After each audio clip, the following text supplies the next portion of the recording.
A man walked away from war to become an ordinary father, a peaceful Sunday afternoon at the park. And a group of armed men chose the wrong location, on exactly the wrong day.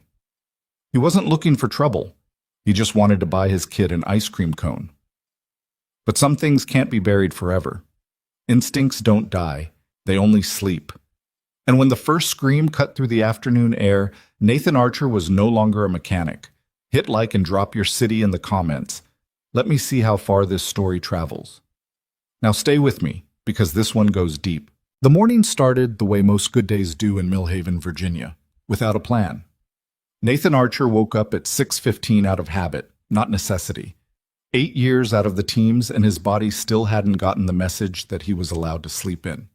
He lay on his back for a moment, staring at the water stain on the ceiling that had been there since he moved in 3 years ago, and that he kept meaning to fix and somehow never did. The apartment was quiet, except for the sound of Owen breathing through the wall. That slow, deep kid sleep breathing that Nathan had memorized like a song. He listened to it for exactly 30 seconds, then got up. The kitchen was small. The coffee maker was old. He'd bought it at a garage sale for $4, and it made the best coffee he'd ever tasted, which he figured was either irony or proof that expensive things were mostly a lie. He stood at the counter in his boxers and an old navy t-shirt with a small hole near the left shoulder, waiting for the machine to finish, watching the light change in the window above the sink. Millhaven was the kind of town where you could actually watch the light change. That was one of the reasons he'd chosen it. He hadn't chosen it for the job. The mechanic work came after. A posting on a community board, a handshake with a 63-year-old shop owner named Dale Pritchard, who had bad knees and worse eyesight and needed someone who could actually tell a transmission from a timing belt. Nathan had been good at it immediately, which didn't surprise him.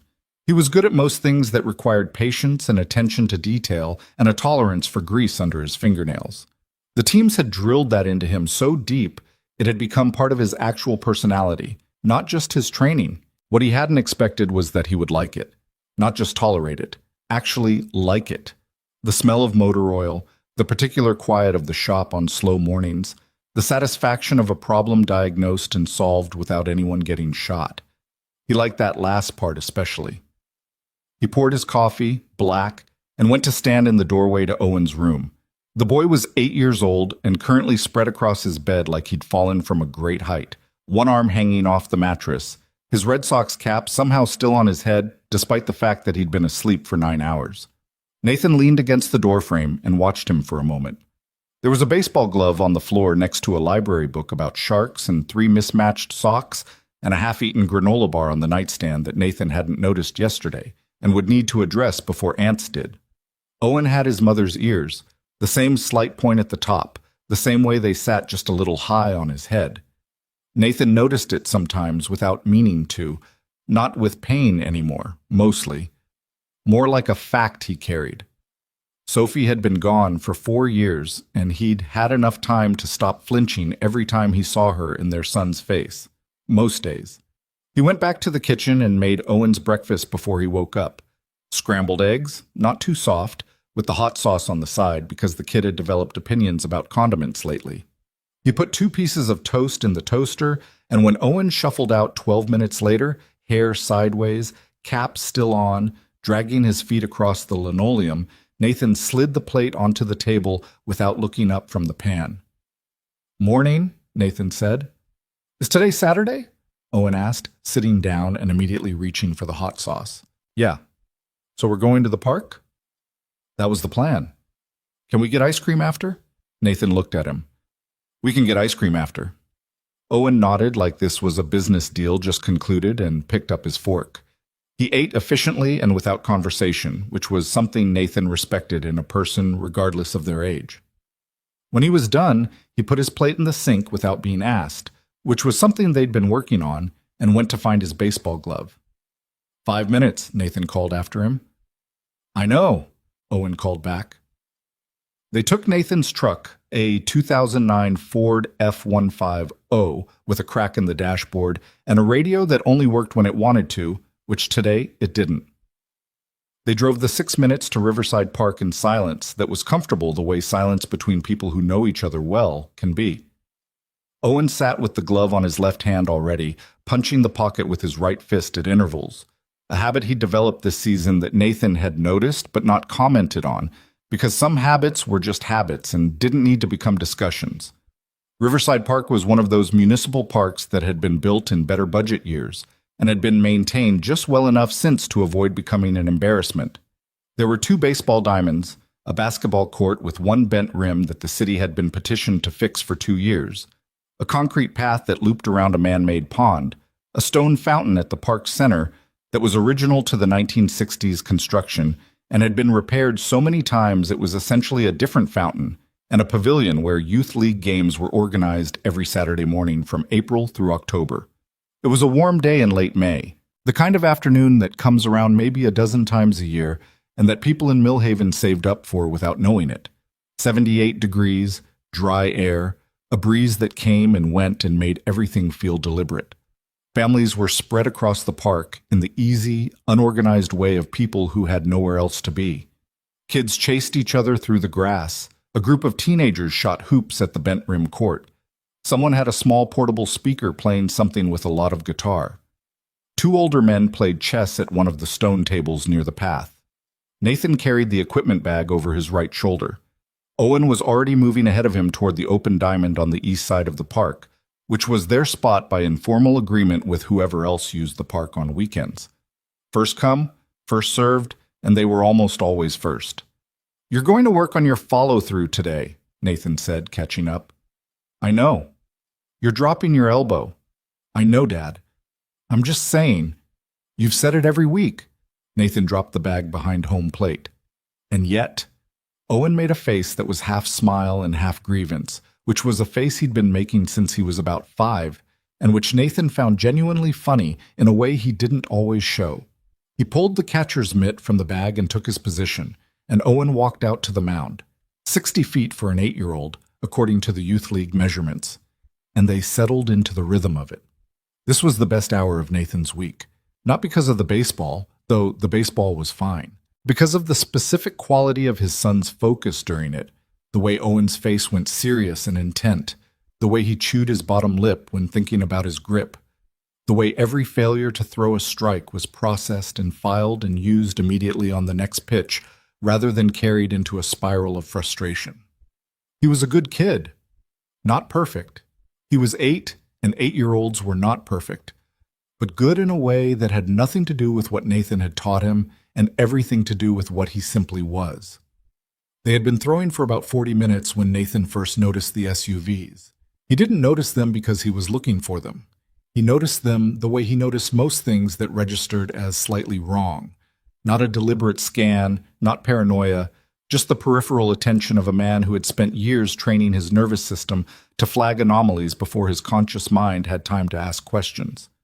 It was like a sound you didn't hear so much as feel, a frequency that lived below conversation. The first one came through the park's north entrance on the service road that ran along the edge of the property. Black, late model, windows tinted to the legal limit and possibly slightly beyond, moving at a pace that was not quite the pace of someone looking for a parking space. The second came 3 minutes later through the east entrance, positioning itself at the other end of the park with the kind of casual precision that was not casual at all. Nathan caught Owen's next pitch without looking at it. His eyes were on the second SUV. "Nice," he said automatically. It went wide. "Try again." He watched the vehicles. Nothing happened for another 2 minutes. Just families and picnic blankets and someone's dog going after a frisbee. A woman near the pavilion was laughing at something, a big full laugh that carried across the park.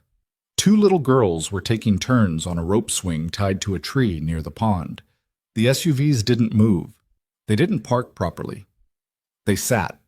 Nathan had learned in Coronado, then in the mountains of Afghanistan, then in a dozen other places with different names and similar problems, that the absence of movement in men who had arrived with a purpose was not patience.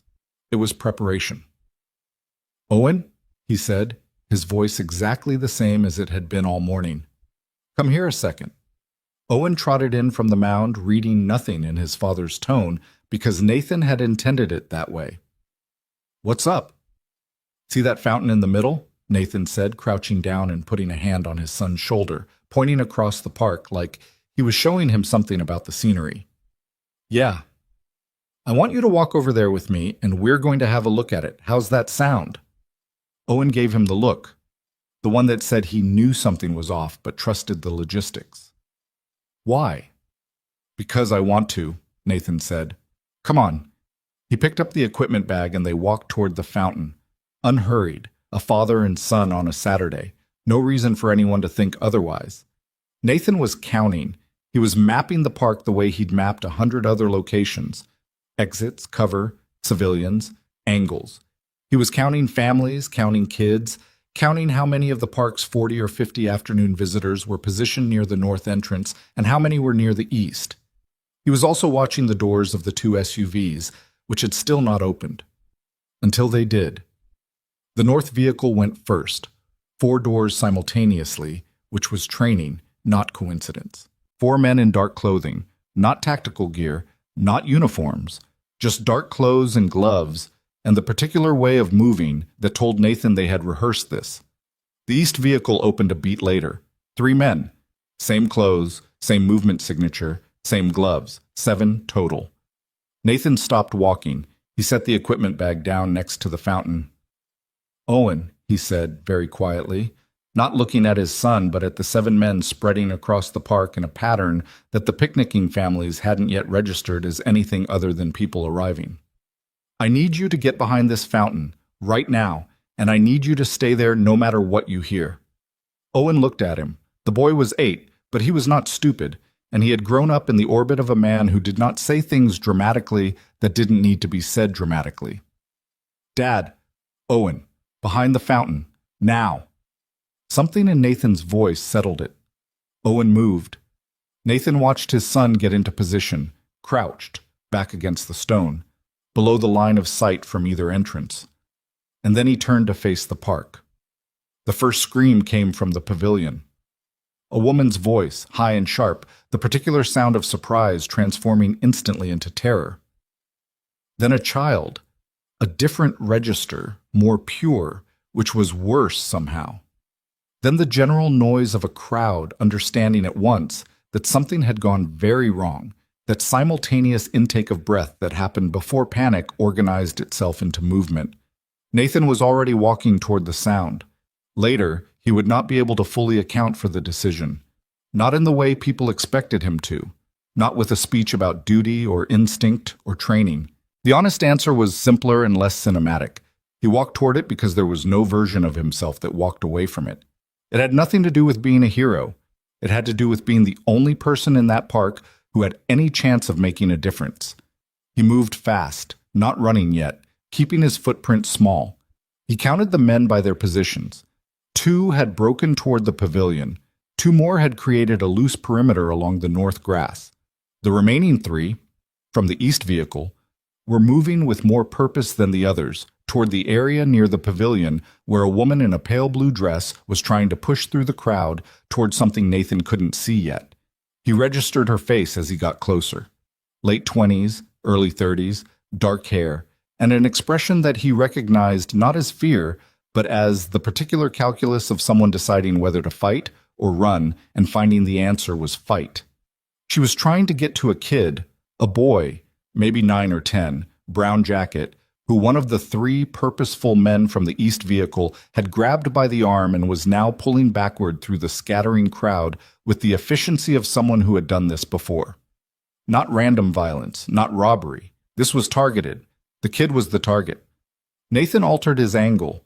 The man pulling the boy was big, 6'2", maybe 6'3", with the kind of build that came from actual physical work rather than a gym. His hand on the boy's arm was high and controlling, the other hand reaching toward his jacket. The boy was fighting, genuinely fighting, not the flailing of pure panic, but the coordinated resistance of a kid trying to dig in his heels and use his weight, and not winning because the man was 3 times his size, but also not making it easy. Good kid, Nathan thought, in the abstract way of a man doing math. Keep fighting. He came in from the man's left side, and he did not announce himself. The first contact was a palm strike to the elbow of the arm holding the boy. Not a punch, a strike, specific and targeted, aimed at the joint, using the angle to force the arm to release rather than grip tighter. It worked. The man's grip broke and the boy stumbled forward, and Nathan caught him with his left hand and moved him sideways in the same motion, putting his own body between the kid and the man. "Run," Nathan said to the boy. "Toward the fountain, stone fountain in the middle of the park. Go." The boy looked at him for half a second with the shocked, wide-open face of someone who has just had their circumstances change without warning, and then he ran. The large man recovered faster than Nathan had expected, which meant he was also trained, which revised the math upward on the difficulty scale. He didn't reach for his weapon first. He came at Nathan with his hands, which was a professional choice, the choice of someone who understood that a gunshot in a public park was a last resort. He led with a grab that Nathan slipped by, rotating his shoulders and catching the man's extended arm, and then they were close and working in the way that trained people work when they don't have space. Efficient, ugly, nothing like a movie. Nathan was shorter by 2 inches and lighter by probably 30 pounds, and none of that mattered as much as people expected it to. In the period of his life that he very deliberately did not think about on weekday mornings while making scrambled eggs, he had been trained by men who were absolute in their conviction that size was a conversation and leverage was the argument. He had that argument now in a park in Virginia while families scattered around them, and a woman in a pale blue dress was shouting something he couldn't parse because his full attention was on the man in front of him and the two coming up on his left. He took a hit on the right side of his jaw that he didn't avoid cleanly. It wasn't the first time, and it landed and it hurt the way hits hurt, which is to say it didn't stop him, but it announced itself clearly and would continue announcing itself for the next several days. He used the momentum of his own stagger to create distance and then close it differently, changing the geometry, and he put the large man down with a strike combination that ended with the man's head meeting the ground in a way that removed him from the immediate equation. 2 left. Coming from his left, spreading to come at him from different angles. Nathan's hand closed around the wrist of the closer one as the man brought a weapon up. Not a gun, a collapsible baton, which again suggested professional restraint, which again suggested this was controlled, targeted, not panic. He redirected the weapon arm outward and stepped inside the man's reach, and the next several seconds were the kind of controlled violence that looked, to anyone watching, like something between a rehearsal and a nightmare. He was aware, somewhere in the background of his attention, of police sirens. Still distant, 2, maybe 3 minutes away. He was aware of the crowd noise, which had shifted from the high register of initial panic into the lower, steadier sound of people in motion, people putting distance between themselves and what was happening. He was aware of the woman in blue. She was no longer trying to get to the boy, which meant she knew the boy was away, which meant she was now watching Nathan with an expression he couldn't read because he wasn't looking at her directly. The second of the 2 men had a weapon now, actually had it out, a compact semi-automatic, and this revised the math significantly. Nathan had created enough space and angle that it wasn't a clean shot, but a gun was a gun. "Back up," the man said. He was American, no accent, controlled voice, the voice of someone trained to stay calm. "Back up right now, and this is over." Nathan looked at the gun. He looked at the man holding it. He was aware of his own breathing, slower than it should have been, probably. He was aware of a thin line of something warm on his lower lip, where the hit to his jaw had split something small. "You're leaving empty-handed," Nathan said. His voice came out even, which surprised even him slightly. "You can do it now, or you can do it after the police get here. Either way." The man's eyes moved. Quick calculation, reading the sirens, reading the situation, reading the man in front of him who was bleeding slightly from the mouth, and standing with the completely unhurried posture of someone who was not afraid of the gun. It was that last thing that decided it, probably. Fear was manageable. The absence of it in a man who had just put 2 of your colleagues on the ground was a different kind of information. The man took 3 steps back. He looked at his colleagues, one on the ground, conscious but not moving with purpose, the other working to his feet with one arm held carefully. Then he looked back at Nathan. "Walk away," Nathan said quietly. They walked, not away from the park, toward the north vehicle, quick and purposeful, the other 4 from the perimeter converging on them as they moved. The vehicles left the way they'd come, without urgency, which told Nathan that whoever had organized this was professional enough not to flee in a way that drew secondary attention. He watched until both vehicles were out of sight. Then he turned around. The park was half empty. The families who had scattered were still scattered. Some had made it to the street.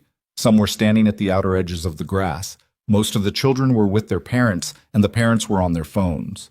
The chess players at the stone table were still there, which struck Nathan as either very brave or very oblivious. The rope swing near the pond was still moving, empty. He walked back to the fountain. Owen was exactly where he had been told to be, crouched against the stone, glove still on his left hand, granola bar still in his jacket pocket from this morning that Nathan hadn't known about. He looked up when he heard his father's footsteps. Nathan didn't say anything. He crouched down in front of his son and put both hands on the boy's face and looked at him for a moment the way you look at something when you've been trying not to think about what might have happened to it. "You stayed," Nathan said. "You told me to," Owen said. "I know. Are you bleeding?" "A little bit." Nathan touched his lower lip. "It's fine." "What happened?" "I'll explain later." He looked at his son for another moment. "You okay?" Owen considered this with the particular seriousness of an 8-year-old taking a question seriously. "Yeah," he said. "Are you okay?" "Yeah," Nathan said. "I'm okay." He stood up and turned around. The woman in the blue dress was 10 feet away. She had found the boy. Her nephew, Nathan understood now, from the specific way she was holding him, both arms tight, the grip of someone who thought they had lost something and had just gotten it back. The boy's jacket was torn at the shoulder where the man had grabbed him. The woman's eyes were red, but she was not crying currently. She was looking at Nathan with an expression he didn't have a word for. Not gratitude exactly, not shock exactly, something that lived between several things and hadn't resolved yet. Behind her, 3 Millhaven police cruisers were pulling onto the grass. "He went to the fountain," she said. Her voice was steady, or nearly. "Your son. He waved my nephew over when he ran. He stayed with him until I got there." Nathan looked at Owen. Owen shrugged. "You said go to the fountain," Owen said. "You didn't say go alone." Nathan stared at his son for a moment. He thought about a dozen things in rapid succession and didn't say any of them. Instead, he put a hand on the back of Owen's neck, once, the way he did sometimes, and turned back to the park. The officers were moving toward him now. 2 uniforms and a detective whose jacket was already open, the way detectives' jackets were when they were moving toward something they weren't sure about. Nathan put his hands visible.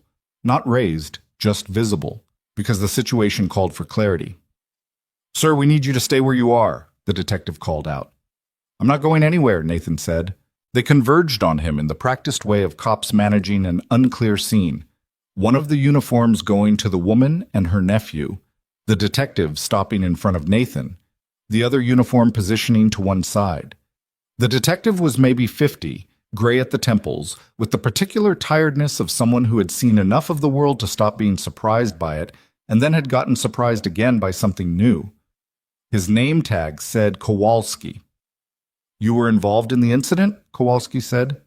"I was involved," Nathan said. "Can you tell me what happened?" 7 men arrived in 2 vehicles, north and east entrances, coordinated entry. They targeted the boy. He nodded toward the woman and her nephew. The operation was professional. They avoided gunfire in the park, used physical control methods, had a clean exit plan. I disrupted the grab. 2 men are on the ground near the pavilion, both conscious when I left them. The other 5 left in the vehicles, north entrance, approximately 4 minutes ago. Kowalski looked at him for a long moment. "You disrupted the grab," he repeated. "Yes." "By yourself?" "Yes." Kowalski glanced at the pavilion, where other officers were now crouched over the 2 men on the ground. He looked back at Nathan. "And you are?" "Nathan Archer. I'm a mechanic. I have a shop on Caldwell Street." Something on the ground caught the detective's eye. Or something the detective noticed other officers looking at on the ground. He reached down and picked it up, turned it over in his hand. It was small, metal, shaped like a trident with an eagle and an anchor. A trident insignia, which had come loose from Nathan's jacket at some point during the last several minutes without him noticing. Kowalski turned it over again, looked at Nathan, Mechanic, he said. Former, Nathan said. Former what? Nathan held the detective's gaze.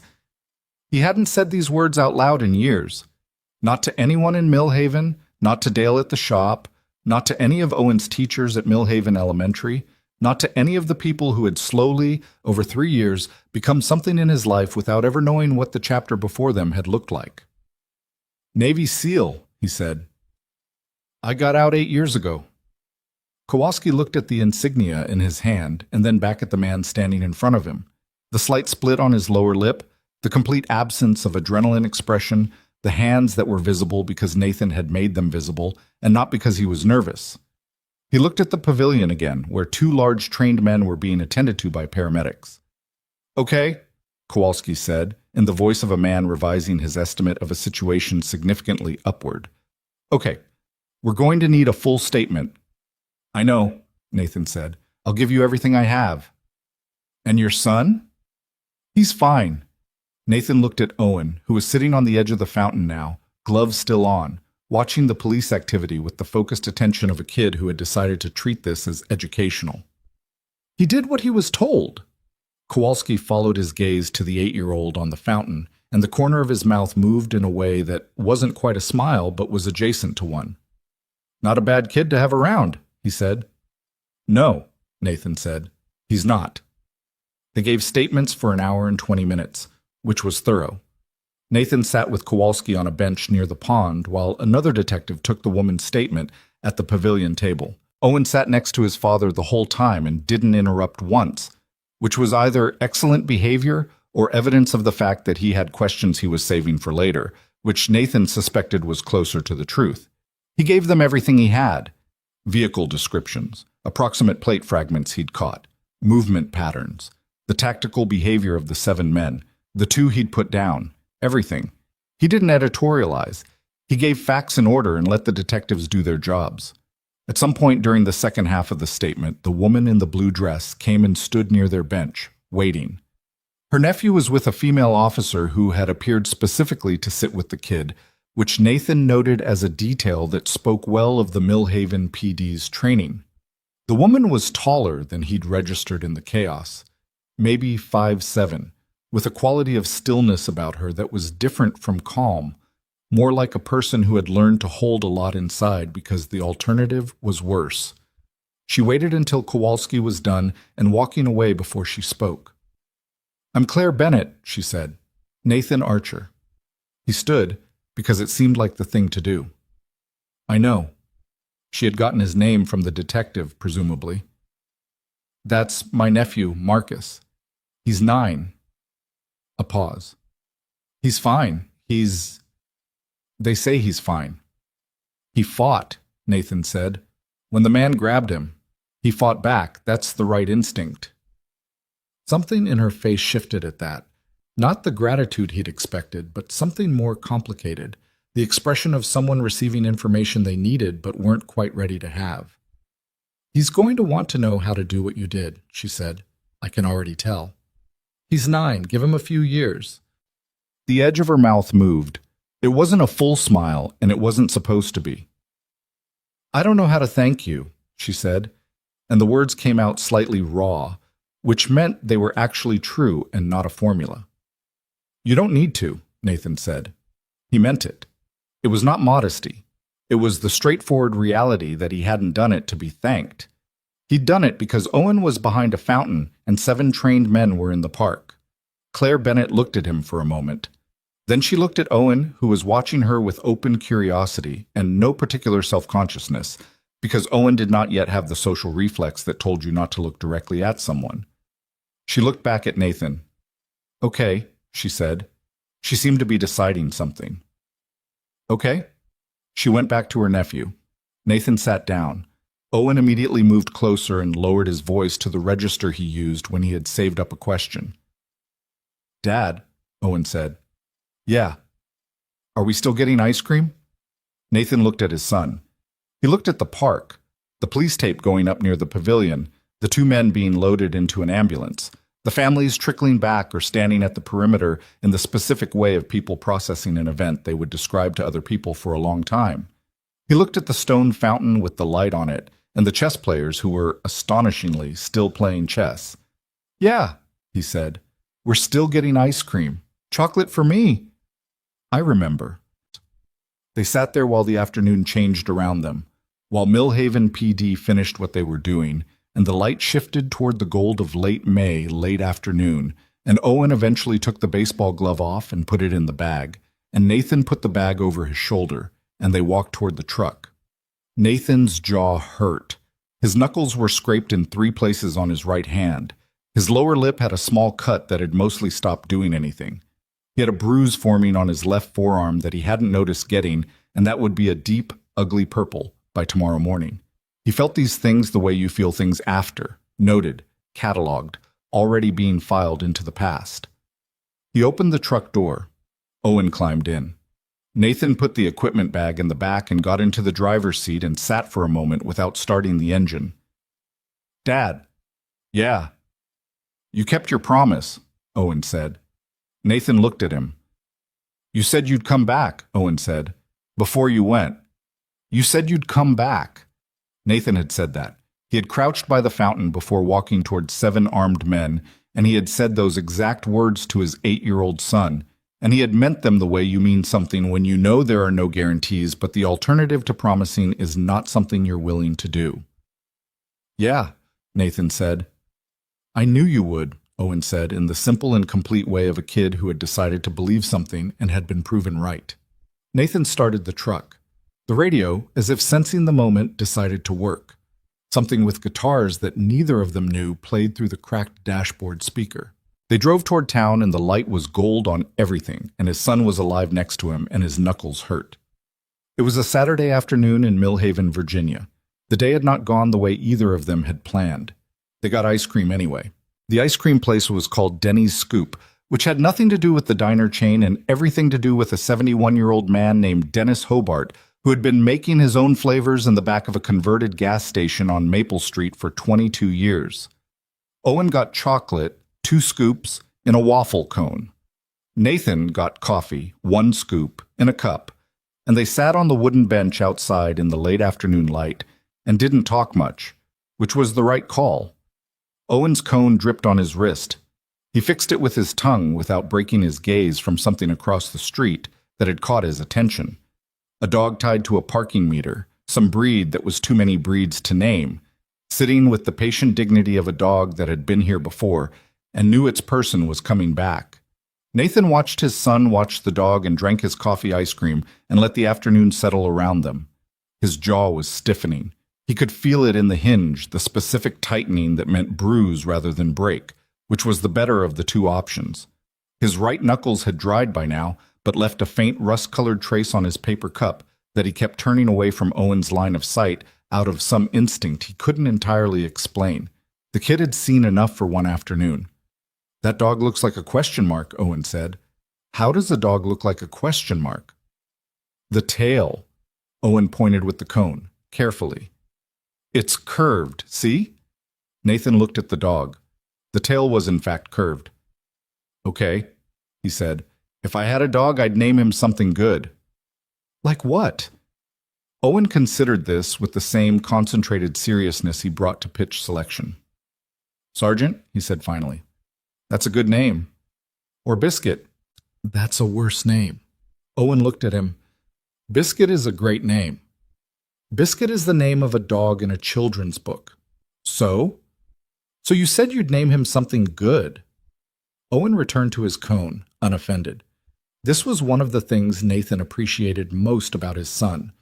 The argument could end without a winner, and Owen did not require the resolution, just moved on. He was better at that than most adults Nathan had known. They sat until the dog's owner came back, a teenage girl with earbuds in who untied the leash without looking at the dog, which the dog didn't seem to mind. And then Owen was done with his cone, and Nathan's cup was empty, and the light had gone from gold to the flatter orange of early evening. "Time to head back," Nathan said. "Okay." Owen stood, wiped his hand on his jeans in the way that Nathan had been trying to redirect toward napkins for approximately 3 years. "Dad?" "Yeah." "Were you scared today?" Nathan looked at his son. He thought about the honest answer and then thought about the honest answer that was also the right answer for an 8-year-old and decided they were the same answer. For a second, he said, when I put you behind the fountain and I didn't know what was going to happen. Yeah. But not during the fight? Not really. During the fight, I was too busy. Owen processed this. Is that what it's always like? When it's happening, yeah, usually. What about after? Nathan thought about the question. He thought about a lot of afters. Hotel rooms in places he couldn't name publicly, the back of a transport, the particular silence of a completed operation when everyone was still counting themselves. After is different, he said. After is when you feel it. Owen nodded like this made sense to him, which maybe it did. They walked back to the truck. The drive home took longer than it should have because there was a traffic backup on Caldwell that turned out to be a fender bender involving a minivan and a produce delivery truck and a traffic cone situation that no one had clearly thought through. Nathan sat in the line and the radio still worked, and Owen fell asleep against the window with his baseball glove in his lap before they even cleared the backup, which was impressive and also a reminder that children had a relationship with exhaustion that was nothing like an adult's. They just went under, clean, when the tank was empty. Nathan drove the rest of the way home with the radio low and his son breathing against the window and his bruised jaw and his split lip and the slow cumulative weight of the afternoon arranging itself into something he could carry. He carried things by not examining them all at once. He'd learned that somewhere, not in the teams actually, but after, in the bad years before Millhaven, before Dale's garage and the apartment with the water stain and the coffee maker from the garage sale. He'd learned to take the weight in pieces. He got Owen inside without waking him, which required some maneuvering on the narrow staircase, but was ultimately successful and got him into bed still in his clothes because the clothes could be dealt with in the morning, and the kid was 8, and the day had been what it had been. He stood in the doorway of Owen's room for a minute, same as the morning, same doorframe. But the light was different, and the day that had passed between the two moments was a long distance to have traveled. He went to the bathroom and looked at his face in the mirror above the sink. The jaw was bruising, a smear of purple-gray along the right side that he'd need to figure out how to explain to Dale on Monday without starting a conversation he didn't want to have. The lip was minor. His left forearm had a bruise from something he still couldn't account for, shaped vaguely like a continent. He washed his face with cold water and dried it, and went to the kitchen. He poured himself 2 fingers of bourbon that he kept in the cabinet above the refrigerator and sat at the table and drank it slowly, and didn't think about anything in particular, which was a skill he had developed with deliberate effort over a number of years, and which he considered one of his more underrated accomplishments. The phone on the table buzzed at 9:47. Unknown number, Virginia area code. He looked at it for a moment before answering. Archer, he said. Mr. Archer. A woman's voice, professional, the voice of someone who made calls for a living. This is Diane Park, assistant to Ms. Claire Bennett. Ms. Bennett asked me to reach out and confirm your contact information. She'd like to speak with you when you have time, in the next day or two, if possible. Nathan looked at the bourbon glass. How did she get my number? A brief pause that was polite without being apologetic. Ms. Bennett is resourceful. She wanted me to assure you it wasn't... She said to tell you it wasn't the way it sounds. He almost said something to that, but didn't. I can call back tomorrow. Ms. Bennett would actually prefer to come to you, if that's acceptable. She's in Millhaven through the week. She lives here? No, but she's staying. He told her the address of the shop, which was public anyway, and hung up and finished the bourbon and went to bed.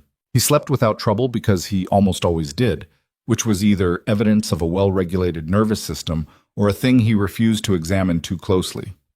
Probably both. Sunday passed.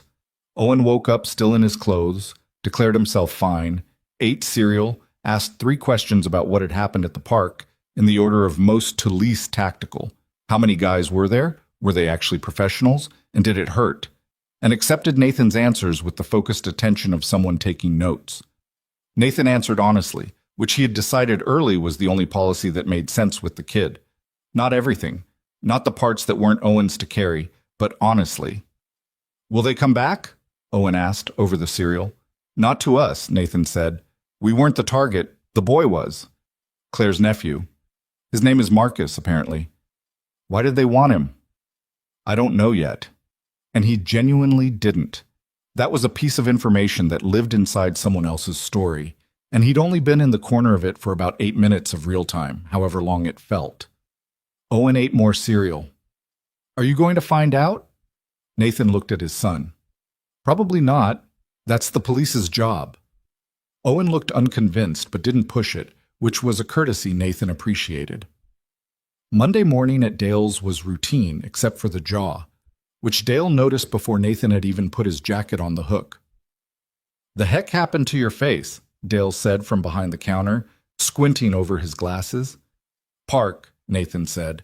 Thing with some guys. What kind of thing? The kind that ended fine.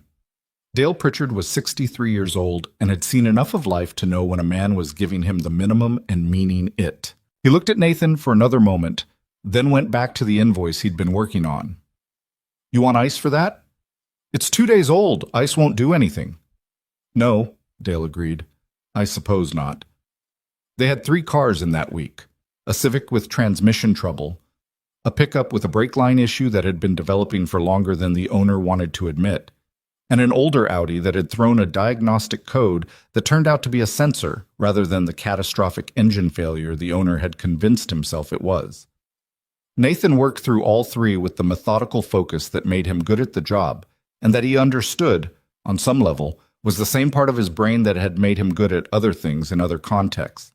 He didn't think about the park while he worked, or he thought about it the way you think about something you've filed. It was there, accessible, but not running in the foreground. Claire Bennett arrived at the shop on Tuesday. He heard the car before he saw it. A black sedan, not a rental. A town car with a driver, which told him something about her life that he didn't particularly need to know, but registered anyway. He was under the Civic with the transmission when the bell above the shop door rang, and he came out from under and wiped his hands on a shop rag and found her standing just inside the entrance. She was wearing different clothes than Saturday, dark slacks, a pale gray top, a jacket that cost more than the coffee maker and probably more than several items in his apartment, but the same quality of held stillness he'd registered in the park. Her nephew wasn't with her. She had a leather folder under one arm that she was gripping slightly harder than the situation required, which was the only tell. Mr. Archer, she said. Ms. Bennett. He gestured to the side of the shop where Dale had put a pair of chairs next to a small table for customers waiting for quick repairs. You want to sit? Sure. They sat. Dale made himself absent with the efficiency of a man who understood that some conversations weren't his and disappeared into the back office with a mug of coffee and what Nathan suspected was exaggerated interest in the invoice from last Thursday. Claire put the leather folder on the table. She didn't open it. She looked at Nathan's jaw. The bruise had gone into the purple-green phase, which was peak ugly, and then looked at his eyes, which was the more direct choice. Marcus is okay, she said. He's having nightmares. His parents flew in from Portland Sunday morning. He's okay. Good. He asked about you. He wanted to know who you were. What did you tell him? I told him you were a former SEAL who works at a car shop in Millhaven. A pause. He thought that was the coolest thing he'd ever heard. It's not that cool, Nathan said. It's a lot of synthetic oil and guys who wait too long to replace their brake pads. She almost smiled. Not quite. I want to ask you something, and I want you to hear the whole thing before you respond. Can you do that? He looked at her. I can do that. Claire opened the leather folder. Inside was a printed document. Not a contract, he noted, more like a summary page. She set it on the table facing him, but didn't push it toward him. I run a company called Bennett Technologies, she said. We build software infrastructure, the kind that runs in the background of things people use every day without knowing it runs at all. We have about 4,000 employees, offices in 6 cities, and a revenue that I'm not going to quote because it's irrelevant to what I'm about to say. Nathan waited. About 7 months ago, we went public. The IPO it attracted attention. A certain kind of attention. She paused, choosing words. Marcus is the son of my older brother, David. David is my only immediate family. The people who came to the park on Saturday were not random. They had been building a file on my personal relationships for approximately 4 months. We know this now. The FBI has been briefed. They wanted Marcus as leverage, Nathan said. Yes. Against you. Against the company, specifically. There's a situation, a competitor acquisition that I've been blocking legally for 3 months. It's been in the courts. Someone decided the courts were taking too long. Nathan looked at the document on the table. That's a significant escalation, from legal action to kidnapping. Yes. She said it flat, which told him she'd been sitting with the distance between those two things for 72 hours and hadn't gotten used to it. The FBI believes the people who were hired on Saturday are a private contractor group, not domestic organized crime. Professional. Hired specifically. I know, Nathan said. She looked at him. You knew from Saturday. The way they moved, the restraint they showed. They had specific orders not to create a scene beyond what was necessary. That's not street crime. That's a client who gave parameters. Claire was quiet for a moment. Detective Kowalski told me you gave them a more detailed tactical assessment in your statement than his department had ever gotten from a civilian incident witness. I'm not exactly a civilian. No. She looked at her hands for a moment, then back at him. The FBI has the investigation. They're good. I believe they'll find the people responsible. A pause. That's not what I'm here to talk to you about. Nathan waited again. I've had personal security on Marcus and my brother's family since Sunday. I've also taken a personal security team. I have the resources for it. That's handled. She touched the edge of the document without picking it up. What I'm here about is something different, something I've been thinking about for a long time, actually, before Saturday, before any of this. And Saturday it clarified things. She told him about the program. The outline was this. Bennett Technologies had committed, in its IPO prospectus and in several subsequent public statements, to a veterans initiative. Real, not the kind of corporate checkbox program that amounted to a logo on a sponsorship banner.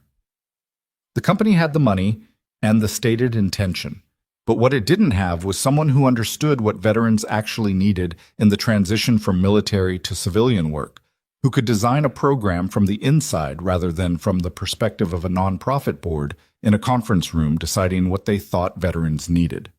She had been looking. For 8 months she had been looking and had not found the person she wanted, which she described not with frustration, but with the flat pragmatism of someone who had learned that wanting the right thing didn't produce it on your timeline. I need someone who's lived the transition, she said, not someone who studied it, someone who knows what it actually costs. Not financially, I mean the other cost. What it takes to go from being very good at something in a context that made complete sense to being a person who has to figure out how to be useful in a world that doesn't know what to do with you. Nathan was quiet. Saturday told me things about you that 7 months of looking for this person didn't show me in anyone I interviewed, she said. The way you moved in that park wasn't the impressive part. I mean, it was, but that's not the point. The point was your son. The point was that the man who walked toward 7 armed people in a public park also had an 8-year-old behind a fountain who knew his father was coming back. That's the combination I haven't been able to find. Nathan looked at the document on the table. He still hadn't picked it up. I'm a mechanic, he said. I know what you are, she said. That's not what I asked. You haven't asked me anything yet. She looked at him steadily. Will you consider it? He picked up the document. It was a program summary. 3 pages, double-spaced, with the kind of clarity of writing that told him she had written it herself and not delegated. The program was national in scope, designed to work with veterans across all branches, not just combat arms, focusing on skills translation and professional identity, which was a phrase he recognized as describing a real problem without the usual corporate gloss over what the real problem actually was. He read it without rushing. She waited without filling the silence, which was another thing that told him something about her. Who designed this? He asked. I did, with input from 2 retired officers and a VA social worker, but the framework is mine. The section on identity. He tapped the 2nd page. Most programs like this focus on skills. This focuses on identity first. That's the right order. Something in her face relaxed by a fraction. I know, the skills are the easy part. They're not easy. Easier than the other thing, she said. He put the document back on the table. His hand rested on it for a moment. Outside, a truck went by on Caldwell Street, and the window rattled slightly, the way it always did. From the back office came the distant sound of Dale pouring more coffee. "I've spent 3 years not being what I was," Nathan said. He said it carefully, not as complaint, just as information. Intentionally. It was the right call for the time. "I know." "You don't know. You know the Saturday version." "That's fair," she said without defensiveness. "Tell me the other version." He looked at her. She meant it. She was sitting forward slightly, the leather folder moved to the side, the document between them on the table, and she was looking at him with the specific attention of someone who was not waiting for a pause to make their next point, but actually listening for what came next. He wasn't going to tell her everything. Not now. Probably not ever.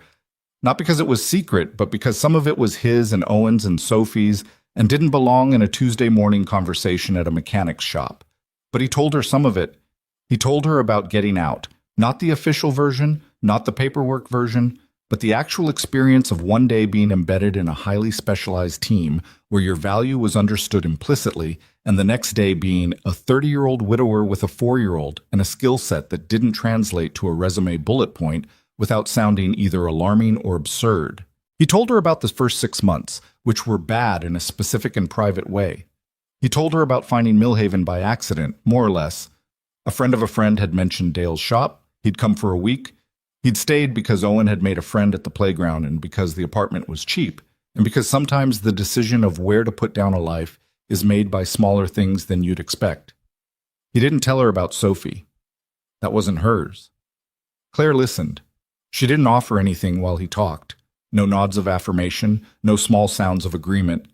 She just received it, which was rarer than it should have been. When he was done, she was quiet for a moment.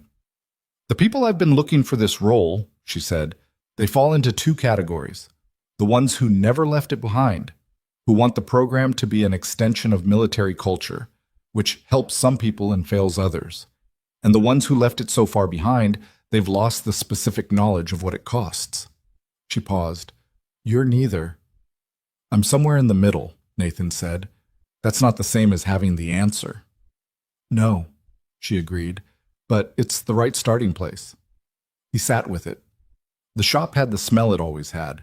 Oil and metal and old coffee from the machine in the corner that had been there since the Reagan administration, according to Dale.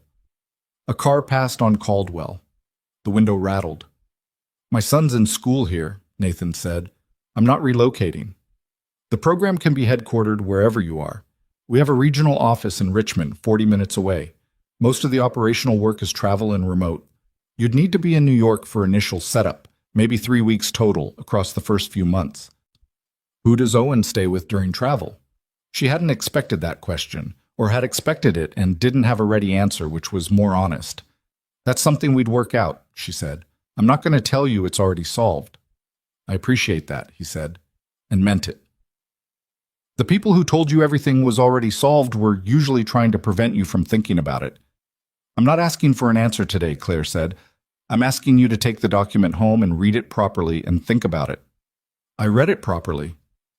"You read it in 5 minutes at a mechanic's shop while I was sitting across from you." He looked at her. "I read fast." She picked up the leather folder and stood. He stood because she stood, an automatic thing. She extended her hand and he shook it, firm, brief, the handshake of someone who had learned early that women who ran companies were measured by their handshakes in a way that men weren't, and who had decided to make that measurement unambiguous. "I'm at the Riverside Inn through Thursday," she said. "Diane's number is on the back of the summary page." He walked her to the door. The town car was at the curb, the driver standing outside it, jacket buttoned, reading the street with the particular alertness that told Nathan the man had his own background. Good.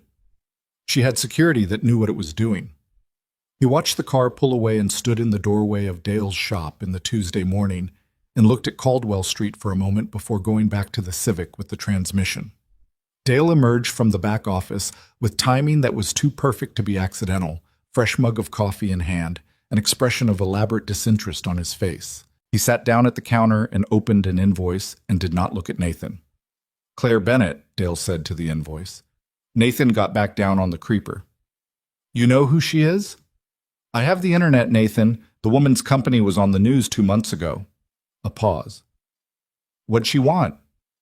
She offered me a job. Dale was quiet. Nathan heard the mug go down on the counter. Dale said.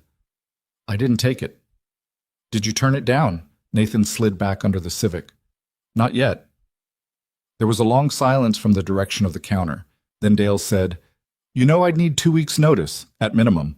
Probably 3. Nathan stopped moving under the car. He lay there for a moment. Dale? I'm just saying, practically speaking. I haven't decided anything. No, Dale said, and Nathan could hear the man picking his mug back up. But you didn't say no. Nathan stared up at the underside of the Civic and thought about that.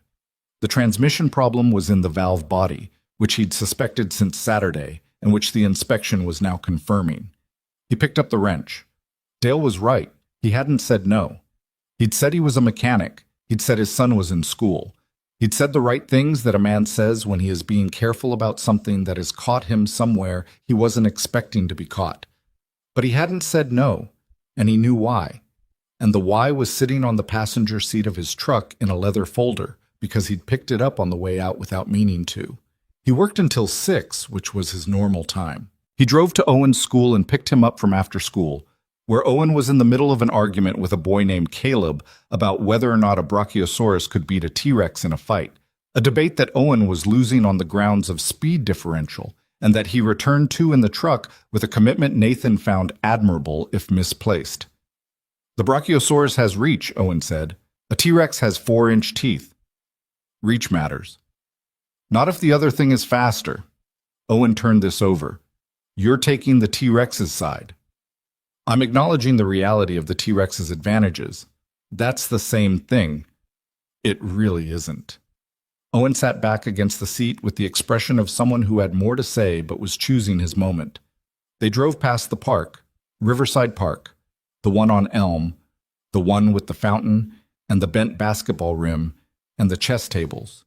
And Nathan didn't slow down, but he looked at it as they passed. The way you look at a place that was one thing last week and is something else now. The yellow tape was gone. A man was walking a dog along the path by the pond. The fountain caught the late light. He kept driving. That night, after Owen was in bed, Nathan sat at the kitchen table with the program summary and read it again, properly, the way you read something when no one is watching and you don't have to manage your expression. He read it twice. He made notes in the margin in pencil. Not approving notes or critical notes, just the notes of someone working through a problem, questioning assumptions, flagging things that needed more information. The identity section was still the best part. Whoever the VA social worker was who had contributed to this framework, they had understood something that most people designing veterans programs missed, that the crisis wasn't the absence of skills, it was the absence of a context in which those skills made the person recognizable to themselves. He had lived that. He had lived the version where you were very good at something, and then the something was gone and you were left with the being good at it part and nowhere to put it. He had put it in Dale's shop. That had worked. That had been the right choice for the time. He tapped the eraser end of the pencil against the table, slowly, thinking. The right choice for the time was not the same as the right choice for every time. He thought about the men in the park on Saturday. 7 of them, professional, hired. He thought about the way he had moved toward them without hesitation, and what that meant about what was still in him, still operational, still waiting without his permission. He thought about the seal insignia on the ground, which he hadn't known had fallen until Kowalski held it up, and what it felt like to have that particular thing made visible again after 3 years of deliberate invisibility. He thought about Owen, who had stayed behind the fountain because he was told to, and who had waved a frightened 9-year-old boy over to wait with him without being asked. He thought about what Owen had said in the truck outside Denny's Scoop. You kept your promise. He thought about the version of himself that had made that promise, and the version that was sitting at a kitchen table in a small apartment in Millhaven, Virginia, with pencil marks in the margins of a program document that was, honestly, well-designed. Better than well-designed. He put the pencil down. He turned the page over and found Diane Park's number on the back. He didn't call that night. He slept. And in the morning, he made Owen's breakfast and drove him to school and went to Dale's and worked on a truck that needed new brake rotors and thought about nothing in particular, which was the skill again. At 11:15, he went to the phone on the shop wall, the landline, old, with the keypad worn smooth on the numbers used most, which were 4 and 7 and 0, all the area code digits, and he dialed Diane Park's number. She answered on the second ring. "This is Nathan Archer," he said. "I have some questions before I give Ms. Bennett an answer. Can she meet tomorrow morning?" A brief pause. Not surprise, more like the confirmation of something expected. "She can meet at 8, Diane said. "Same location?" He looked around Dale's shop. The Civic was done, sitting in the lot with a note under the wiper. The truck with the rotors was up on the lift. Dale was eating a sandwich at the counter, pretending to read the invoice again. "Yeah," Nathan said. "Same location." He hung up. He went back to the lift. Dale's sandwich paused halfway to his mouth. 8 o'clock tomorrow, Nathan said, not looking up from the truck's wheel assembly. "Don't schedule anything in the bay." Dale put the sandwich down. He was quiet for a moment. "You want me to make fresh coffee?" Nathan picked up the wrench. "Dale." "What?" "Your coffee is terrible. It has always been terrible." "I'm aware," Dale said, "but it's the gesture that counts." Nathan didn't answer because the man was right, and because there was nothing wrong with the gesture. He worked the wrench, and the afternoon came through the shop window the way it always did, and somewhere across town Owen was in school, learning something about something, and the world was exactly as complicated as it had always been and not 1 degree more. The brake rotors came off clean. He set them aside and reached for the replacements and got to work, which was what he knew how to do, in this shop and in other contexts, and which was, he understood now, more clearly than he had on Saturday, more clearly than he had in 3 years of trying not to understand it, not something he had ever actually stopped doing. Claire arrived at 8:03, which was close enough to on time that Nathan didn't read anything into the 3 minutes. She came alone this time. No town car. A rental. A gray Volvo that she parked herself in the small lot beside the shop. He was standing outside with 2 cups of coffee when she pulled in, because he had made the coffee himself this morning and not with the shop machine, which he had brought from the apartment in a thermos because he was not going to subject another person to Dale's institutional brew voluntarily. She got out of the Volvo and looked at the cups, and something in her expression loosened a fraction. "Thank you," she said. "It's black. I didn't know how you take it." "Black is fine." They stood in the parking lot for a moment, which was not the most sophisticated meeting venue, but had the advantage of privacy. Dale didn't arrive until 8:30, and the lot was theirs. The morning was cool for late May, overnight front that had moved through and left the air with an edge that felt more like early April.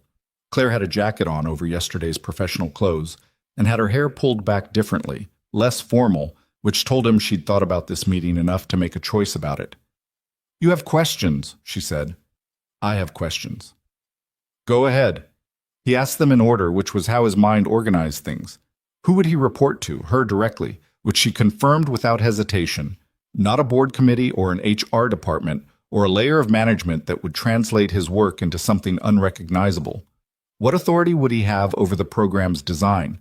Full authority over methodology, she said, with budget approval going through her office and her alone. What happened if he designed something that conflicted with what the company's PR department wanted to present publicly? Then the PR department adjusted, she said flatly, in the tone of someone who had already had this fight internally and won it. He asked about the veterans they'd be working with. She was honest.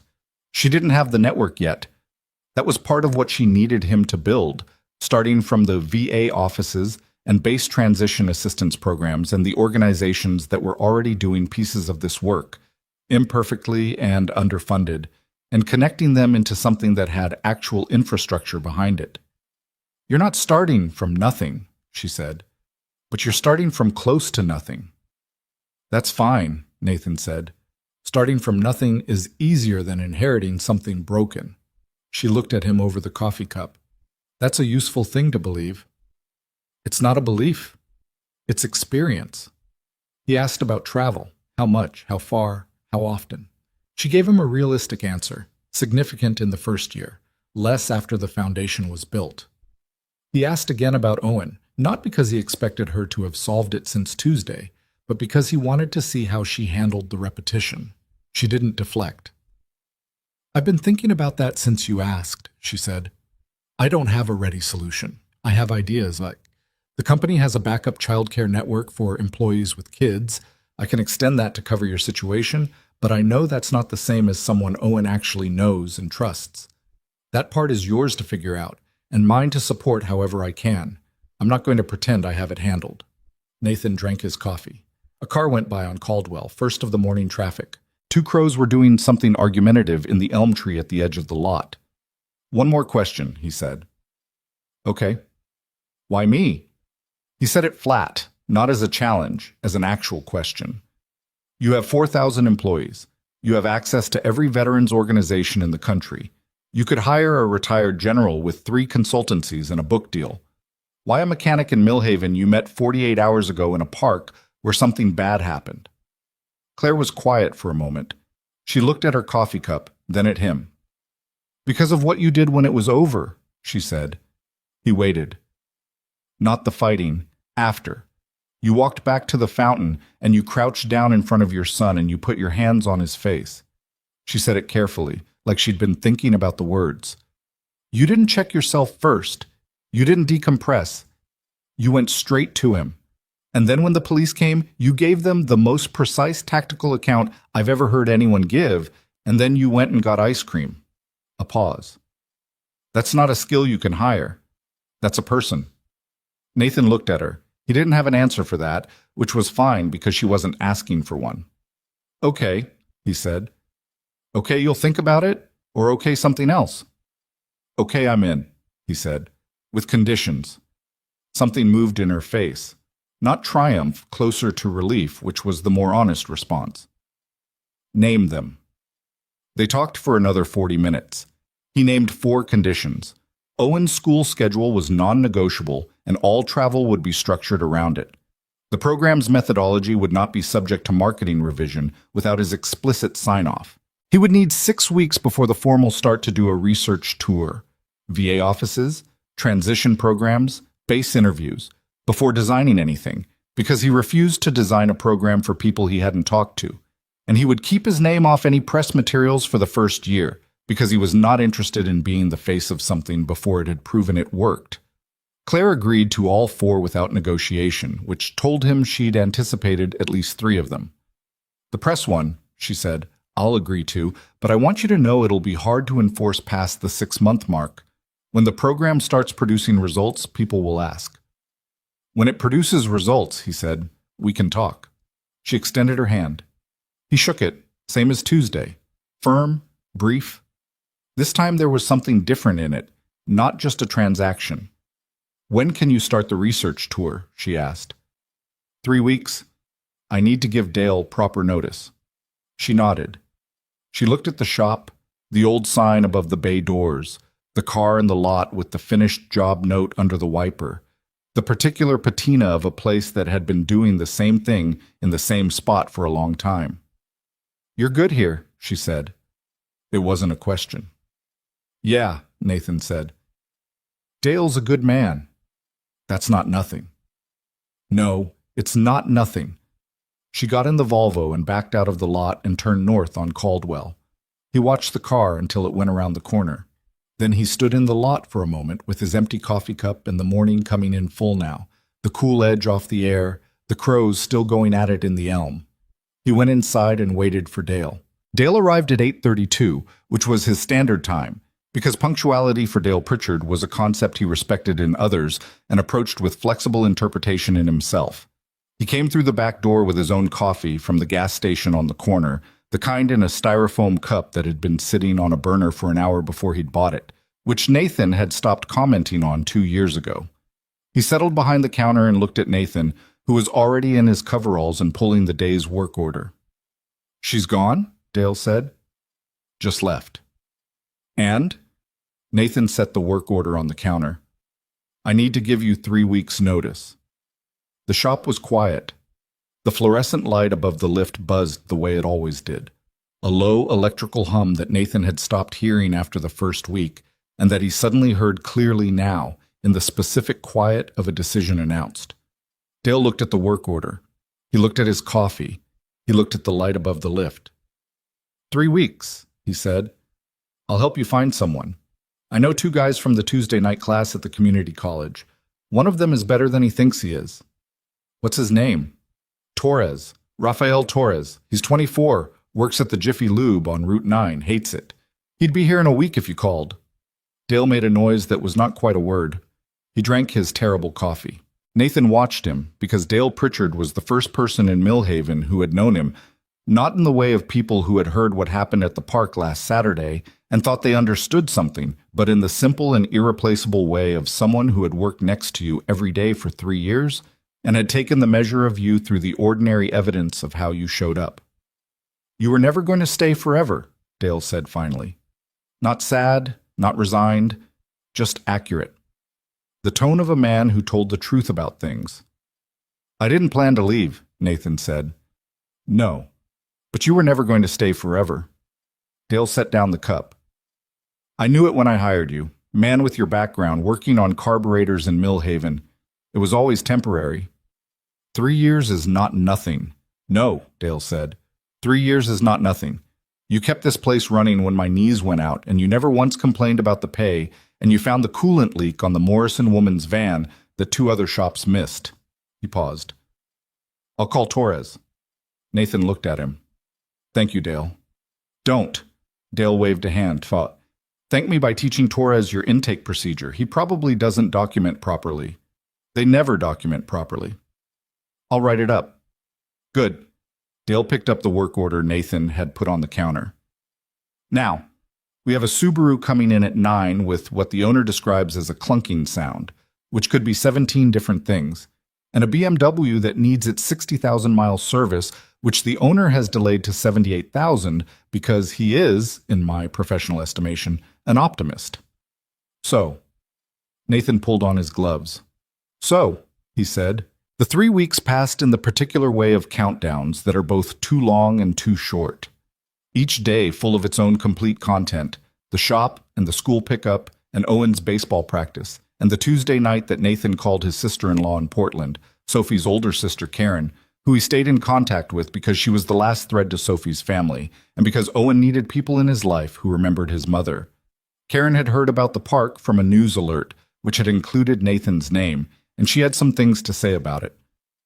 Nathan, she said, in the voice she used when she was working up to something. I'm fine, Karen. You could have been killed. I wasn't. Owen was there. Owen was behind a fountain. He was fine. He shouldn't have been in that position. Nathan was at the kitchen table with a beer he'd been working on for an hour, and he looked at the condensation ring it had left on the wood and thought about the right way to have this conversation. He was at the park, he said. I didn't know what was going to happen. Nobody did. But you knew something was wrong. You said that. The article said that. By the time I knew, the alternative was walking away and letting 7 armed men take a 9-year-old boy. That wasn't an option. Karen was quiet for a moment. He heard her breathing, the particular rhythm of someone choosing their words. I know, she said. I know that. He's 8 years old, Nathan. I know how old he is. Sophie would have... She stopped. The silence stretched for a moment. Nathan turned the beer bottle slowly on the table. I know, he said, which was all he was going to say to that. And Karen knew it, and they moved on to Owen's end-of-year school stuff and whether they were doing summer visit to Portland the same week as last year, and the conversation found its way back to level ground, the way it usually did. He called Karen again 2 nights later to tell her about the job. This call was shorter. Is it safe? She asked. It's program development and veteran outreach. It's not a combat deployment. You know what I mean. It's safe, Karen. And Owen? Owen stays in Millhaven. School doesn't change. I'll travel when he's in school, and I've already talked to 3 families in his class about backup pickup arrangements if I'm delayed. Which families? He told her. She knew none of them, which didn't stop her from having opinions about the logistics, which he listened to because Karen's opinions, while sometimes exhausting, were generally not wrong. She made him promise to send Owen to Portland for 2 weeks in July, which he'd been planning anyway, and he agreed, and they hung up on better terms than they'd started. Owen took the news about the job on a Thursday night over dinner. Pasta, the kind from a box, because Nathan could cook, but chose not to every night, and Thursday was a box pasta night. That was the deal. He told it straight. New job. It's not at the shop anymore. It's working with a program that helps veterans. Ms. Bennett's company is funding it. There will be some travel, but not much, and not when you're home from school. Owen ate pasta and processed this with his customary approach of chewing and thinking simultaneously. Will you wear a suit? He asked. Sometimes, probably. You don't own a suit. I'll buy one. Owen considered this as a significant data point. What about Dale? Dale's finding someone new. I'm going to help him with that. Is Dale okay with it? Dale's fine. Did he seem sad? Nathan looked at his son. A little, yeah. Owen nodded. He twirled more pasta on his fork with the technique of someone who had been working on fork twirling and was almost there. I think it's good, he said. Yeah? You're good at the mechanics stuff, but you get a face sometimes. Nathan set down his fork. What face? Like when you finished a thing and there's nothing to fix and you just sort of look at the wall. Nathan looked at his son. The kid was 8 years old and had apparently been cataloging his father's expressions for some time. I didn't know I did that, Nathan said. You do it on Sundays mostly, Owen said, without judgment, just information. Now you won't have to. Nathan picked up his fork. He ate pasta. Owen went back to the fork twirling technique. The box pasta was fine, the way it always was, which was not the same as good, but was its own reliable thing. Owen, Nathan said. Yeah. You're a perceptive kid. I know, Owen said. Nathan's first week in Richmond was not glamorous. The regional office that Claire's assistant Diane had arranged was a temporary setup in a sublet space on the 4th floor of a building on Broad Street. 2 rooms, a desk, a conference table that had seen better decades, a printer that jammed every 3rd document, and a view of the parking structure across the street. Nathan arrived on a Monday with a laptop and a legal pad and the research notes he'd compiled over 3 weeks from the VA's publicly available transition program data, and he sat down at the desk and started making calls. He called 9 VA offices in the first 2 days. He called 4 veteran service organizations, 2 of which he'd heard of and 2 he found through the VA contacts. He called 3 retired officers whose names appeared in the transition program literature. One was helpful, one was defensive in the way of someone protecting their professional territory, one didn't call back. He drove to a base transition assistance office in Northern Virginia on Wednesday and spent 4 hours sitting in on the official TAP workshop, the government program designed to help service members move into civilian employment. He sat in the back and said almost nothing and took notes and watched the faces of the veterans in the room. A group of 12, mixed branches, mixed ages, 1 woman, 11 men. As a civilian contractor delivered slides about resume formatting and LinkedIn profile optimization. The faces told him everything. Not hostile, not contemptuous, more like the particular blankness of people receiving information in a language they technically spoke, but that was not the language of their actual experience. The resume slide said to translate your skills into civilian terminology. A Marine staff sergeant in the 3rd row wrote something in the margin of his handout and then stopped writing and looked at the window. After the session, Nathan introduced himself to the staff sergeant. His name was Eddie Reyes, 31, 8 years in, 0311 infantry, 2 deployments, out 4 months. He was working at his uncle's landscaping company and living with his mother and had sent 47 job applications in 4 months and gotten 6 responses, 3 of which led to interviews, none of which led to offers.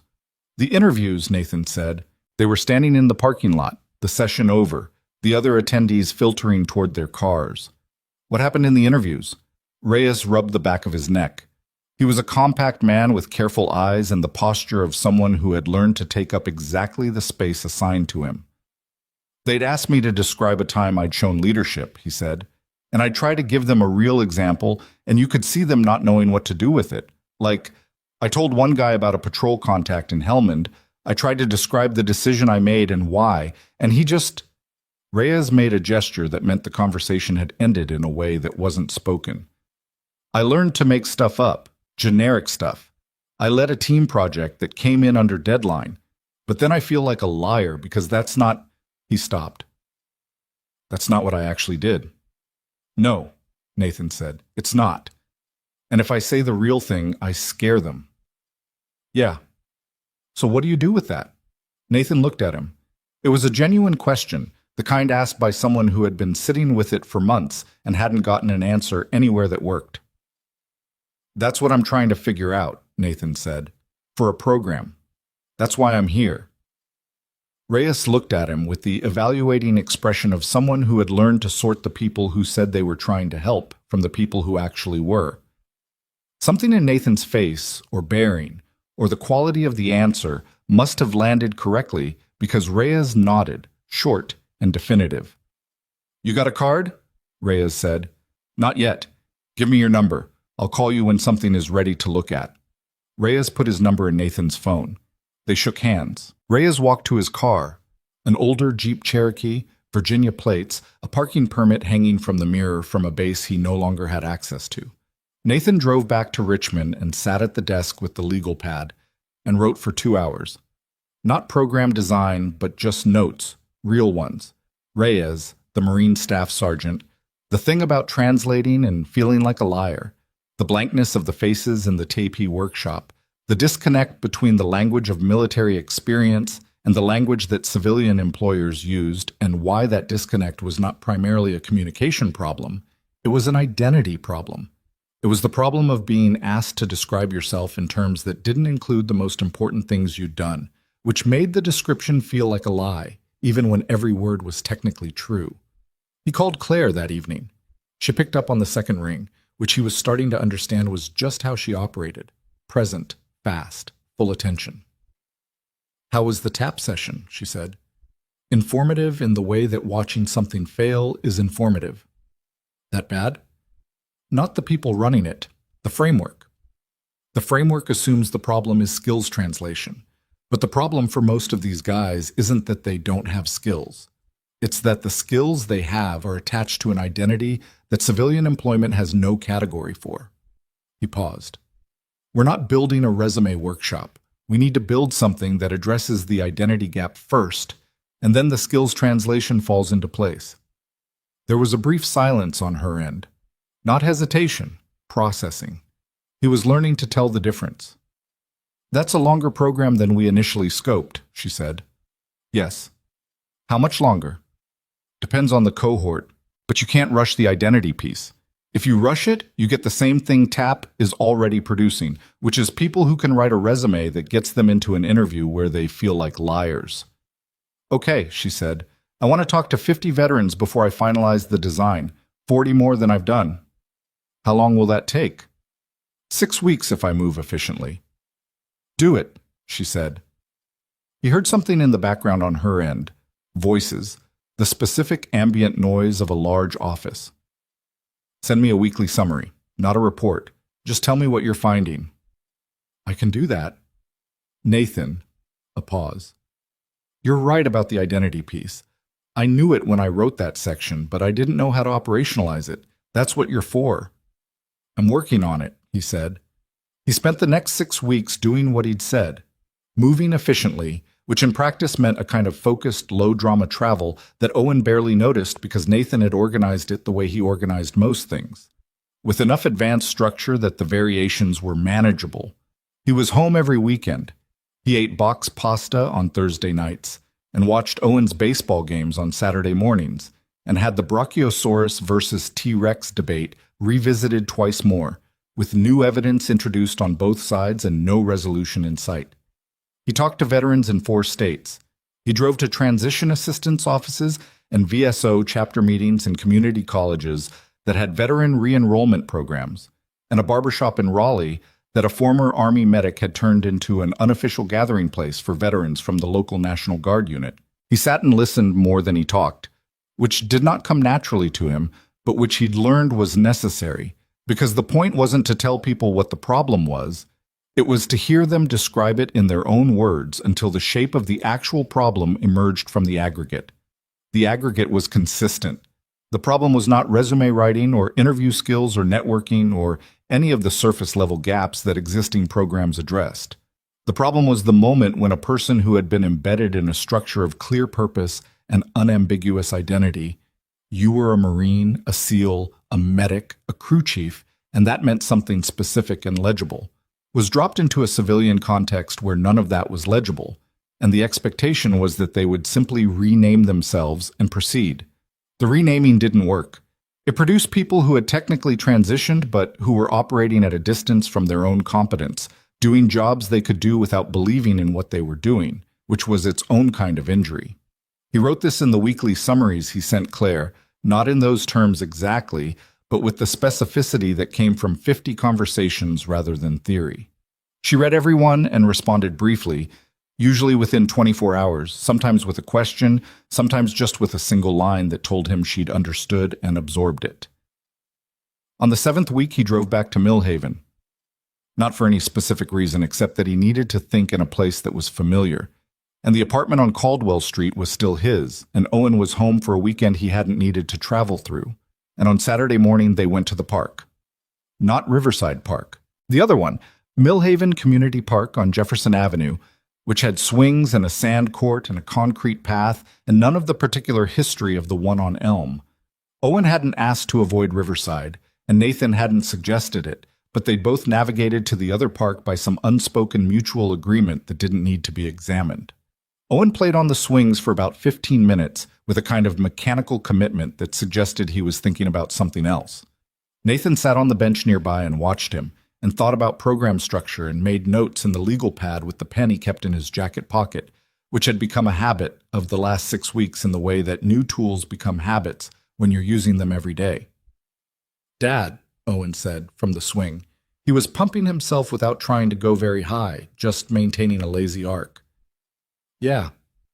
When does your job actually start, like, officially?" "Depends on when I finish the research. Maybe 8 weeks. "What happens then?" "Then we take what I've been learning and we design the program. And then we hire people to run it, and we find the veterans who need it, and we start." "How many veterans?" "First cohort, probably 20. If it works, more." Owen pumped the swing. The arc stayed low and easy. "That guy from the park," he said. "Claire's nephew, Marcus." "What about him?" "He emailed me." Nathan looked up from the legal pad. "What?" "Claire's assistant got my email from school, and Marcus emailed me. He said he wanted to say thank you. He said I was brave." Owen considered this assessment with visible discomfort. "I wasn't doing anything brave. I was just sitting behind a fountain." "You waved him over." "That's not brave. That's just—" Owen looked for the word. "Obvious. He needed somewhere to be." Nathan set the legal pad down on the bench. He looked at his son on the swing. The too big jacket, the Red Sox cap, the shoes that needed replacing and that he'd been meaning to get to, the 8-year-old face that had his mother's ears and something in the jaw that was Nathan's and something around the eyes that was nobody else's, just Owen. "What did you write back?" Nathan said.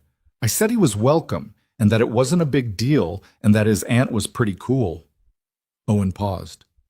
"Is that okay?" "That's perfect," Nathan said. "I didn't know what else to say." "That was the right amount," Nathan said. "Sometimes the right amount is exactly that." Owen pumped the swing once more and let it coast down. He dragged his feet until he stopped, the way kids do, leaving 2 short scuff marks in the dirt under the swing set that would last until the next rain. He sat there for a moment with his hands on the chains. "Are you glad you took the job?" he said. Nathan thought about the question with the seriousness it deserved.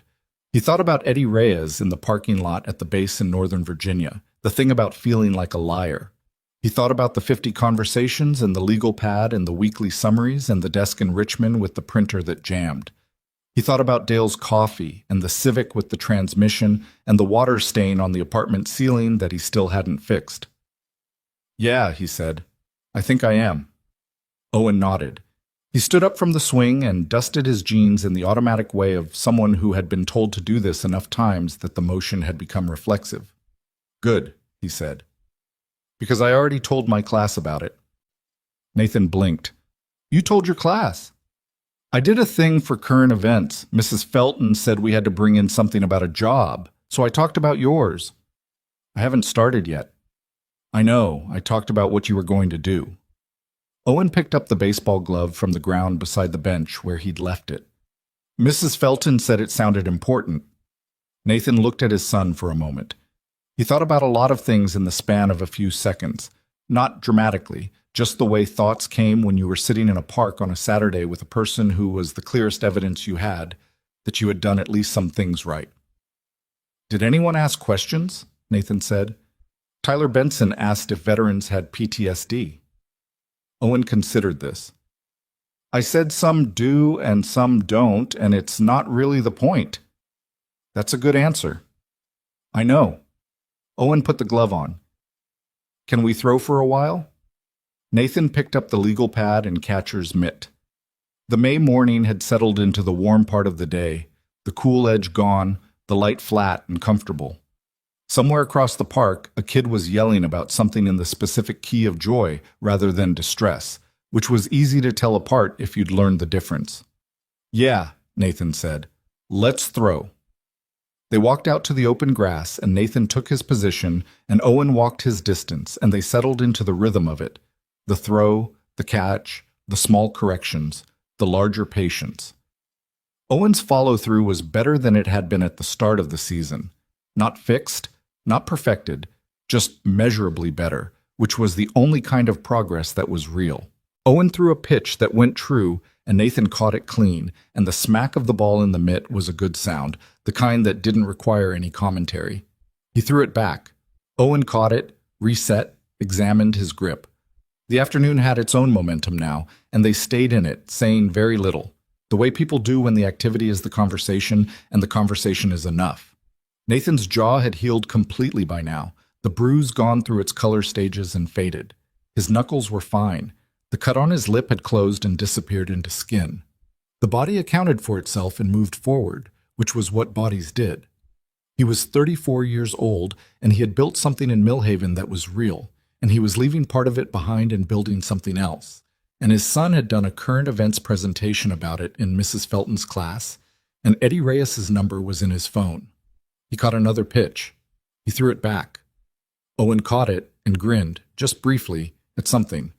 The throw, the day, nothing in particular, and reset.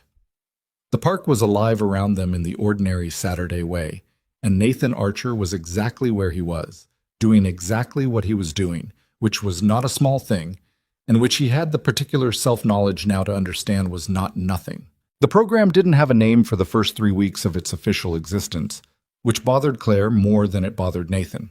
She brought it up on a Tuesday call in late August, 6 weeks after Nathan had formally started, when the first cohort was 2 weeks from beginning and the Richmond office had expanded from 2 rooms to a full floor, and there were now 7 people on staff, not counting Nathan. We need something to call it, she said, for the website, for the outreach materials, for when the cohort veterans ask what they've enrolled in. Call it the program, Nathan said. He was in the Richmond office, at the desk that was now his actual desk rather than a temporary arrangement, with the legal pad and the laptop and a coffee that was genuinely good because he'd bought a decent machine with his own money and brought it in the first week. We can't call it the program. Why not? Because that's not a name, Nathan. It describes exactly what it is. He heard her exhale on the other end of the line, the small sound of a person with patience choosing to use it. What would you call it, if you had to call it something? He thought about it. He thought about Eddie Reyes in the parking lot, the thing about feeling like a liar. He thought about the barbershop in Raleigh and the woman veteran he'd met in a VFW post in Fredericksburg, Army logistics officer, 6 years, 2 kids, MBA she'd gotten online during her last deployment, applying for supply chain positions she was more qualified for than the people interviewing her, and not getting callbacks. He thought about what 50 conversations had told him about the common experience, the thing underneath the specific branches and specific jobs and specific years of service. Grounded, he said. A pause. That's it? One word? Grounded. It means something different to a veteran than it means in civilian usage. It means established position. It means You know where you are. That's what the program does. Not teaches people new skills, reestablishes their sense of where they are. Another pause, longer. I like it, she said, which was not a thing she said lightly, he'd learned. Grounded initiative, we can work with that. You can work with that. I'm going to go finish the cohort intake materials. Nathan. Yeah. You've built something real here. I want you to know I see that.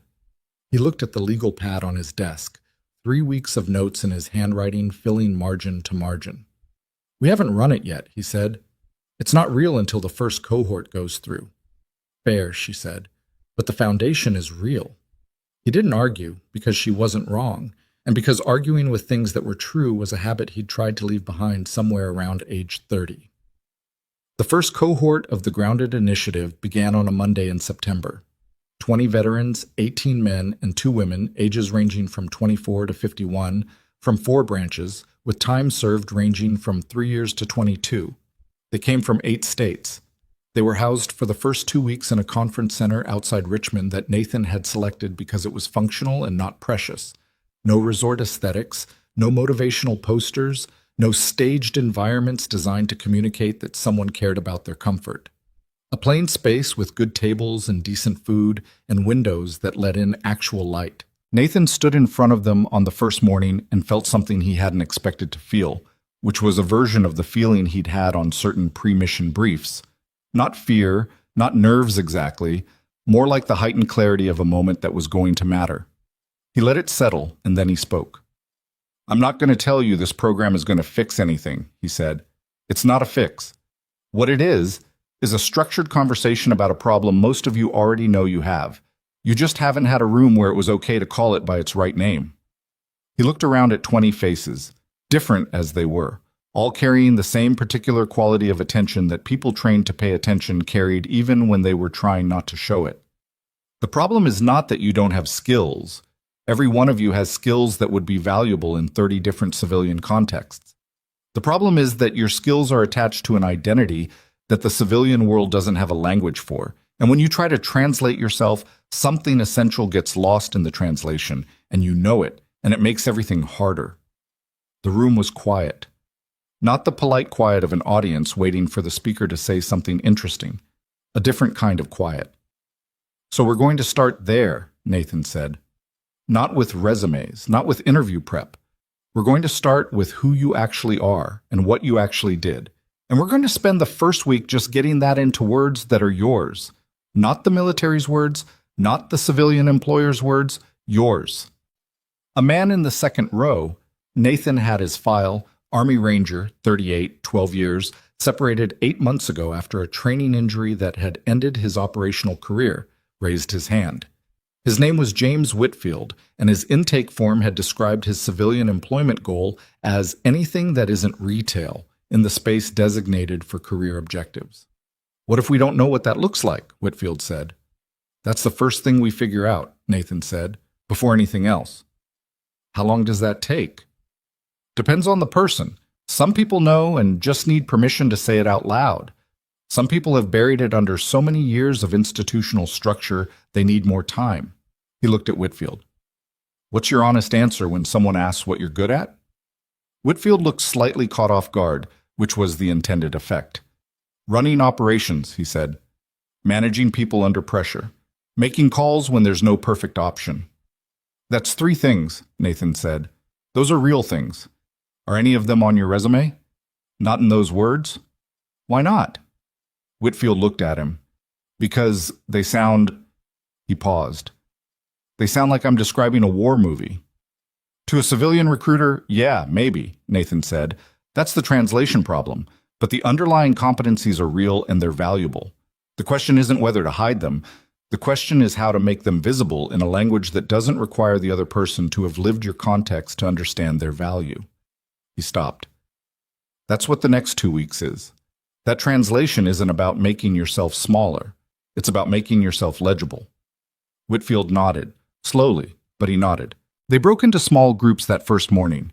Nathan had 4 facilitators, all of them veterans themselves, all of them people he'd found through the 50 conversations. People who were 18 months to 3 years past their own transition and who had something useful to say about the specific terrain between the two worlds. He'd hired them the way you hired people when you knew what you were actually looking for. Not for credentials, but for the quality of their own process, the degree to which they'd worked through the problem themselves, rather than just survived it. One of them was Eddie Reyes. Reyes had taken some convincing, not because he doubted the work, but because he doubted himself, which Nathan had expected, and had dealt with the same way he dealt with most things, directly, without theater. "You're not being hired to be a counselor," he'd told Reyes in a coffee shop in Northern Virginia 3 weeks before the cohort started.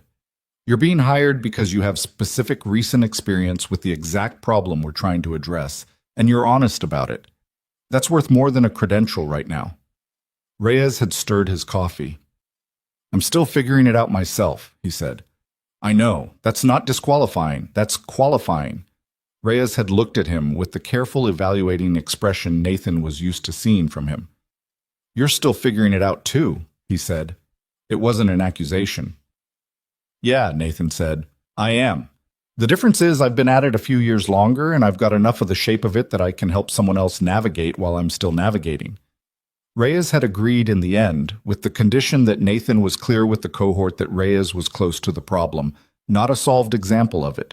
Nathan had agreed immediately because that condition was exactly right. The first 2 weeks were harder than Nathan had anticipated, and he had anticipated hard. Not the practical elements.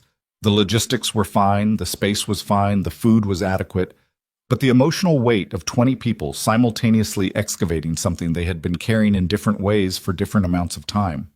The room had the specific energy of contained pressure, the kind that built across a day of careful, honest conversation, and that you could feel in the changed quality of the silence at the end of each session.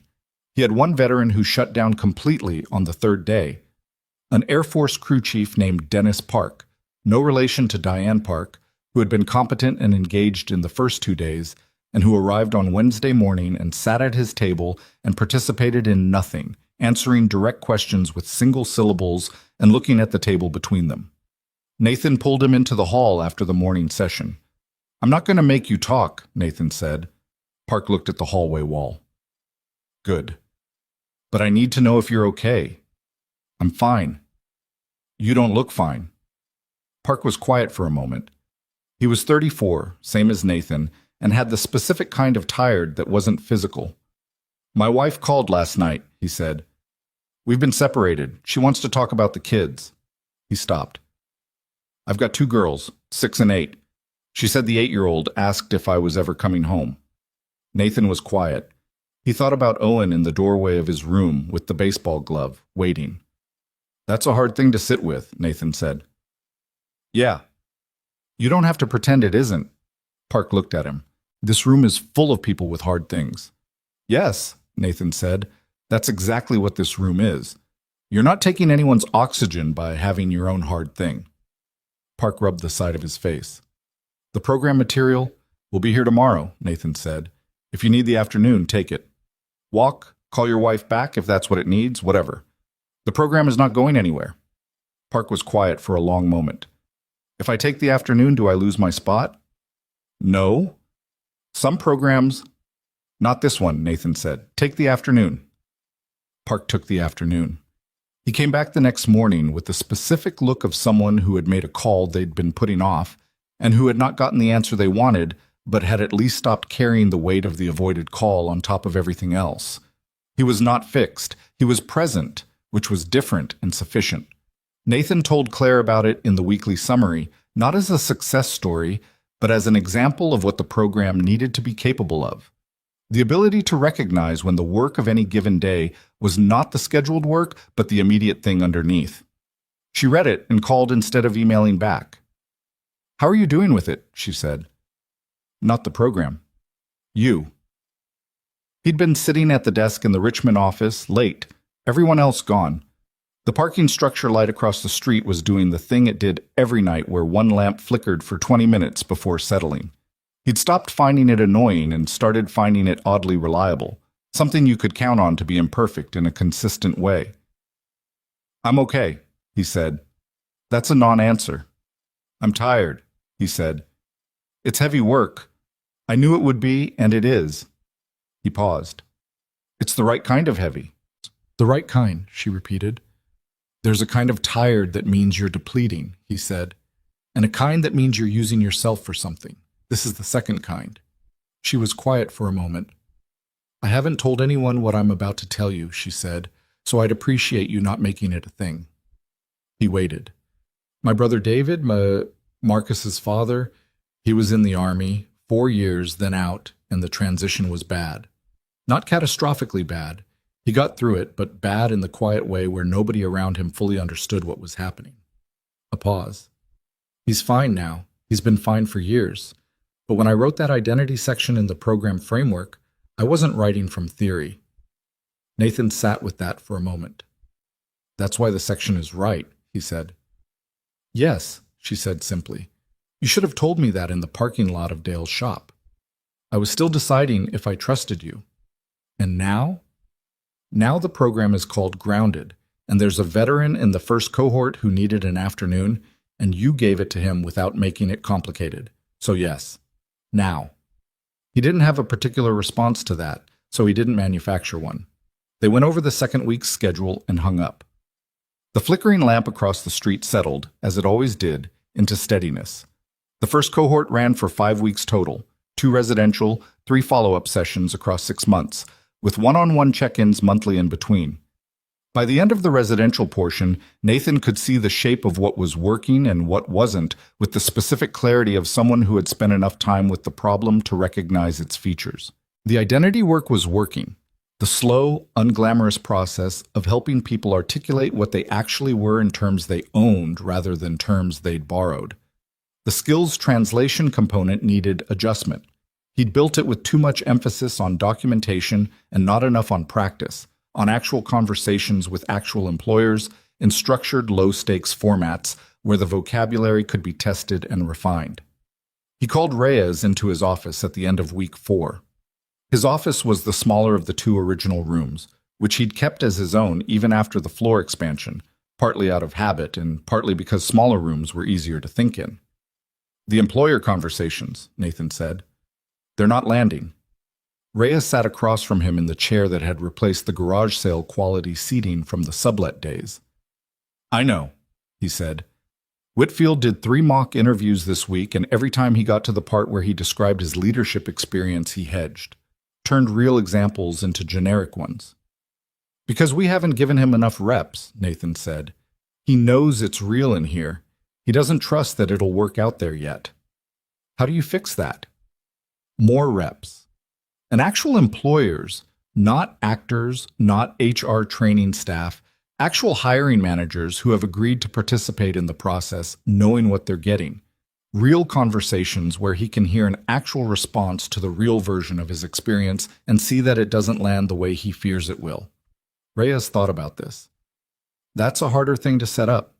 Yes, Nathan said. I'm going to talk to Claire about the employer network piece.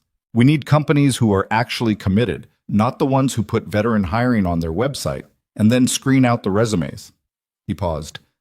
You know anyone from the interviews you've done? Reyes had been doing his own job search in parallel with his facilitator work, which was part of the deal. Reyes was still transitioning himself, and the program wasn't asking him to stop his own life to help with someone else's. There's a logistics company in Richmond, he said. HR director is a veteran, Gulf War era. She reached out to me after I applied and actually called me personally. She didn't hire me. The position was filled, but she called. He paused. That means something. Get me your contact, Nathan said. Reyes got him the contact. Nathan called the woman. Her name was Sandra Ortega, 52, Army Transportation Corps, 8 years, been in civilian HR for 18 years since, and had a conversation that ran 40 minutes and produced a partnership agreement that he then used as the template for 12 more conversations with 12 more companies over the following 6 weeks. Not all of them were right. Some of them wanted the association more than the actual work of it, which became visible within 10 minutes of a real conversation. And he walked away from those without spending energy on them he didn't have. The ones who were right were immediately obvious in the same way. They asked about the veteran's experience before they asked about the program's metrics. They described their current veteran hiring attempts with honesty about what wasn't working. They were not looking for a press release. Owen came to Richmond for 1 week in October during a school break. He stayed at the apartment Nathan had rented, a 2-bedroom on the south side of the city, modest, with a kitchen that worked and a landlord who fixed things.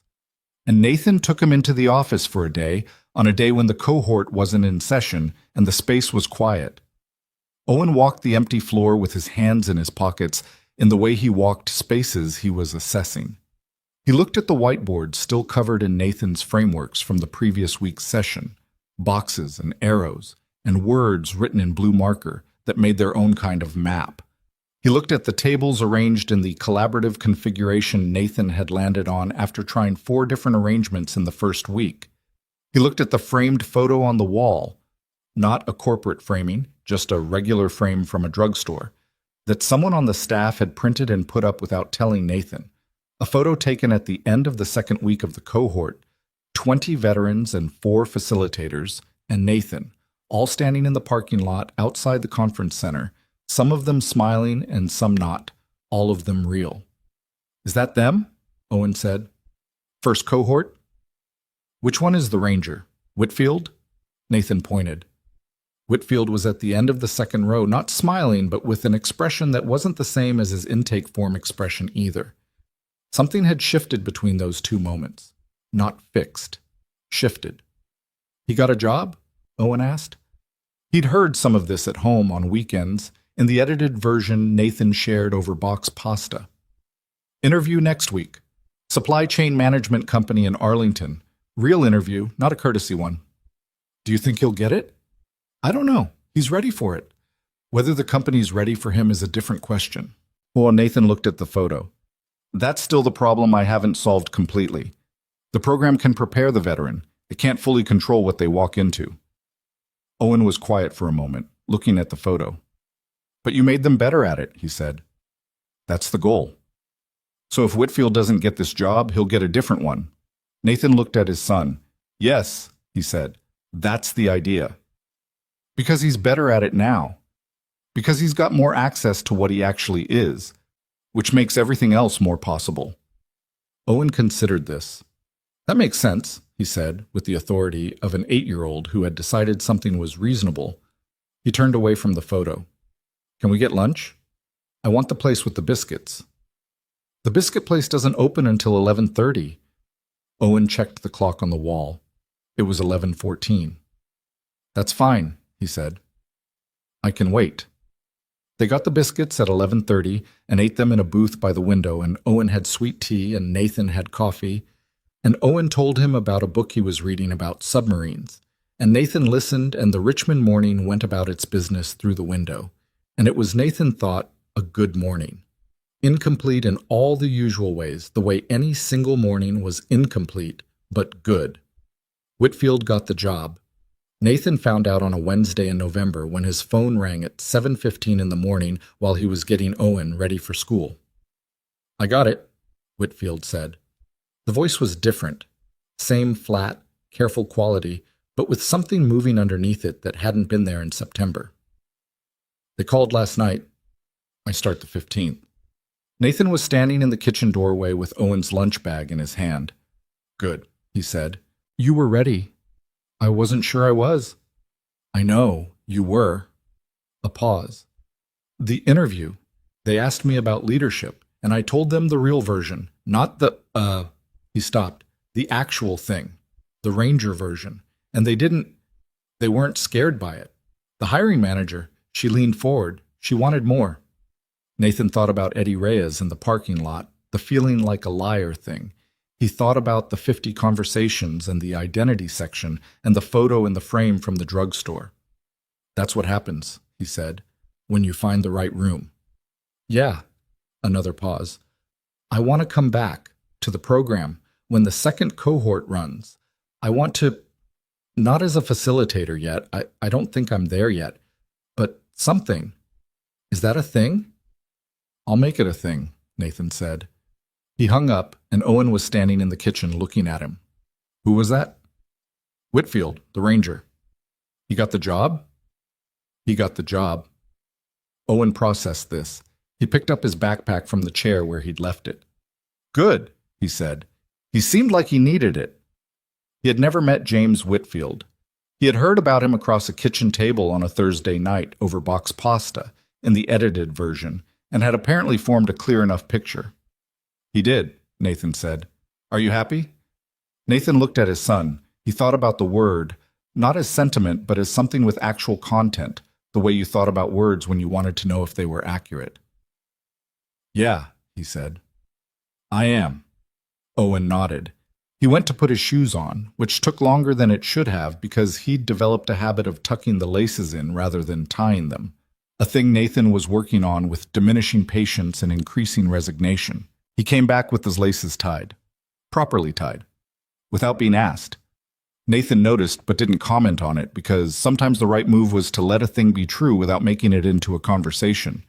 They drove to school in the usual way, the radio doing what it wanted, the traffic on the route to Millhaven Elementary doing what it always did on weekday mornings, which was more than you'd expect for a town this size. Owen was quiet until they were 2 blocks from school, and then he said, without particular build-up, Mrs. Felton asked about the program again, for Career Day in the spring. What did you tell her? That I'd ask you. She wants to know if you'd come in and talk to the class. Nathan turned onto the school street. The drop-off line moved with its standard inefficiency, 1 car at a time, parents and kids doing the morning version of whatever their relationship was right at that moment, some of them kissing foreheads, some of them handing over forgotten lunches, some of them talking, some of them not. Tell her yes, Nathan said. Owen looked at him. Yeah? 3rd grade career day. Yeah, I'll come in. Owen sat with this for a moment, and Nathan watched something move in his son's face. Not surprise exactly, more like the quiet satisfaction of a thing working out the way you'd hoped, but hadn't been sure of. Tyler Benson's dad is bringing his police car, Owen offered. I don't have a police car. I know. That's fine. Owen unbuckled his seatbelt as the line moved forward. You have other stuff. I have other stuff, Nathan agreed. Owen got out at the curb, backpack on, laces tied. He turned back once, the way he sometimes did, a quick look back before the school doors. Not a wave, just a look. The particular kind that was its own form of conversation. Nathan met it. Then Owen went inside and the door closed and the line moved and Nathan pulled out into traffic. He drove through Millhaven toward the highway that would take him to Richmond and the 2nd cohort's intake week, which started tomorrow, and for which he had been preparing for 3 weeks, and for which he recognized in the clear morning light on Caldwell Street, passing the shop with its sign, and the lot where the gray Volvo had once parked, and the bench where he and Claire had talked for 40 minutes, ready. Not finished, not without problems. The employer network was still thinner than it needed to be. The follow-up system needed another revision. He was still working out the right balance between structure and flexibility in the residential weeks, because different veterans needed different weights of each, and he hadn't cracked the individual calibration yet. There were things he'd built wrong the first time that he was rebuilding now, which was the normal course of building something real rather than something imaginary. He merged onto the highway. The morning was cold now, November in Virginia, the trees bare on both sides of the road with the specific starkness that he'd always found clarifying rather than bleak. The car was warm. The coffee in the cup holder was from home, the good machine. The legal pad was on the passenger seat.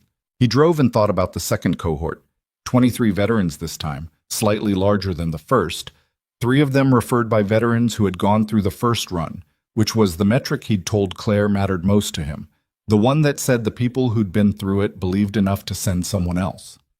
She had forwarded him the referral notes when they came in, each time, without comment, just forwarded them, which was its own kind of comment. He thought about Whitfield starting on the 15th.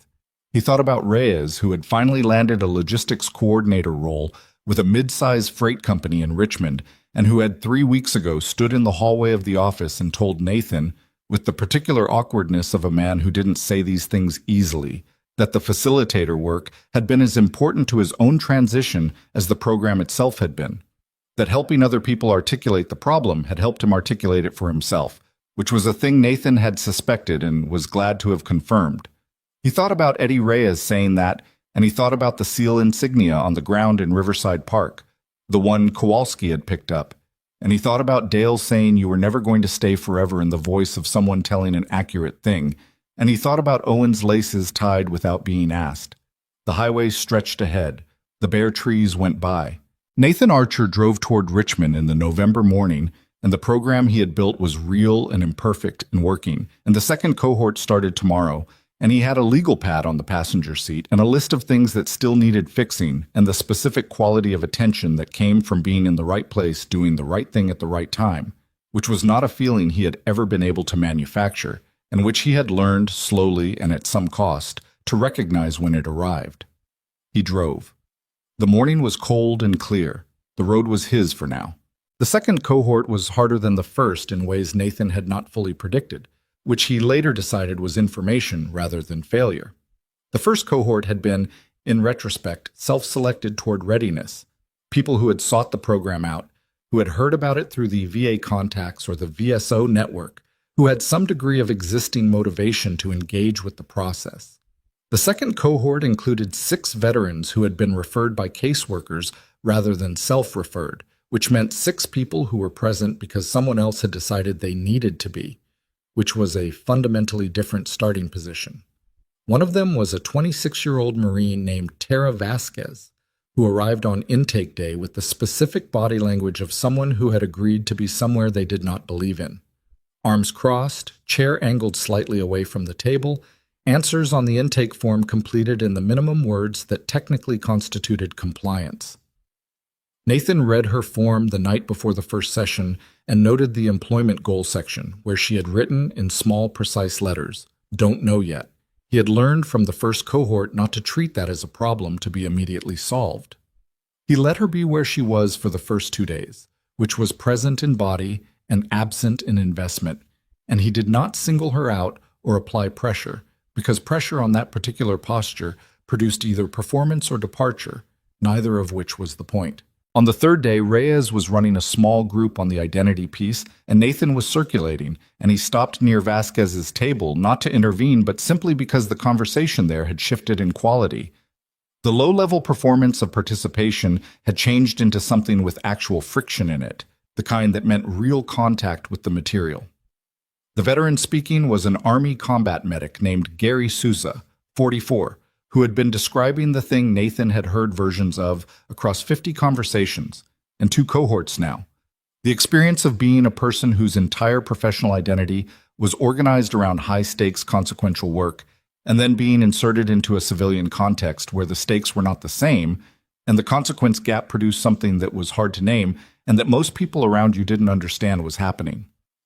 "People tell me I should be relieved," Souza was saying, "that I don't have to carry that weight anymore. And I get it, I understand what they mean, but it doesn't feel like relief. It feels like—" He stopped, working for the word. "Like the job got smaller," Vasquez said. The table went quiet. Sousa looked at her. She was still half-angled away, but she had uncrossed her arms, which was something. "Yeah," Sousa said. "Like that. Except it's not the job that got smaller," Vasquez said, with the particular sharpness of someone thinking out loud and going faster than they'd planned. You got smaller because the job was part of how you knew what size you were." Nathan stood to the side and did not say anything. Reyes caught his eye briefly, and Nathan gave him nothing. No nod, no signal, just neutral. Because this was the room doing what the room was supposed to do, and the only correct intervention was no intervention. Vasquez seemed to hear herself after the words were out. The arm crossing started to come back and then stopped. She looked at the table instead. "That's it," Sousa said quietly. "That's exactly it." She came to Nathan's office that afternoon, not because he summoned her, but on her own. She stood in the doorway in the way of someone who had decided to do a thing, but hadn't committed to it fully yet. One shoulder against the frame, hands in pockets. "I said a thing in the group this morning," she said. "I know. I was there. I don't usually—" She stopped. "I came here because my caseworker thought I needed it, and I was going to get through it and leave and not—" She stopped again. "I didn't expect it to be real." "Most people don't," Nathan said. She looked at him. What happened to you? Like, what was your version of it? He thought about the question for a moment, not deciding whether to answer, but deciding how. I was a SEAL for 6 years, he said. When I got out, I went through 2 years where I could function perfectly fine at everything I tried, and none of it felt like anything. Not depression. I wasn't depressed. Just, he looked for the word she'd already used. Smaller. Doing smaller versions of myself. What changed it? My son, partly. And finding work that used the actual thing. Not the skills abstractly, but the purpose the skills had always been in service of. He paused. Took me longer than it should have. She stood in the doorway for another moment. I don't know what I want to do, she said. That form. I wrote don't know yet because I genuinely don't know. That's fine, Nathan said. That's actually the better starting position than people who are certain about the wrong thing. How do I figure it out? We figure it out here, he said. That's what the next 3 weeks is for. She nodded, one short movement, and pushed off the door frame and left. She came back the next morning fully in her chair, both shoulders uncrossed, which was not a transformation. She wasn't suddenly easy in the process. She still asked hard questions and resisted easy answers, and argued with 2 of the framework points in ways that made Nathan revise one of them, because she was right. But she was present. That was the thing. He wrote about her in the weekly summary without using her name, and Claire called within an hour of receiving it, which was fast even for her. The caseworker referral population, Claire said. We need to adjust the intake design for that entry point. I know. I'm already working on it. The first 2 days need a different structure for people who didn't choose to be there. Less content, more space. Let the room do more of the work before we ask people to actively engage with the framework. Can you have a revised intake design by end of month? Yes. I'll push the 3rd cohort timeline by 3 weeks to give you room. Thank you. A pause. How are you, Nathan? Not the program. It was the same question she'd asked in November, and he gave it the same real consideration he had then, because she asked it specifically, and he had learned she meant it specifically. Better than November, he said. The 2nd cohort is harder, but I'm less surprised by hard than I was. That's something. That's something, she agreed. The 2nd cohort ended in March. Of the 23 veterans who began, 19 completed the full residential program. Of those 19, 14 had employment within 60 days of completion.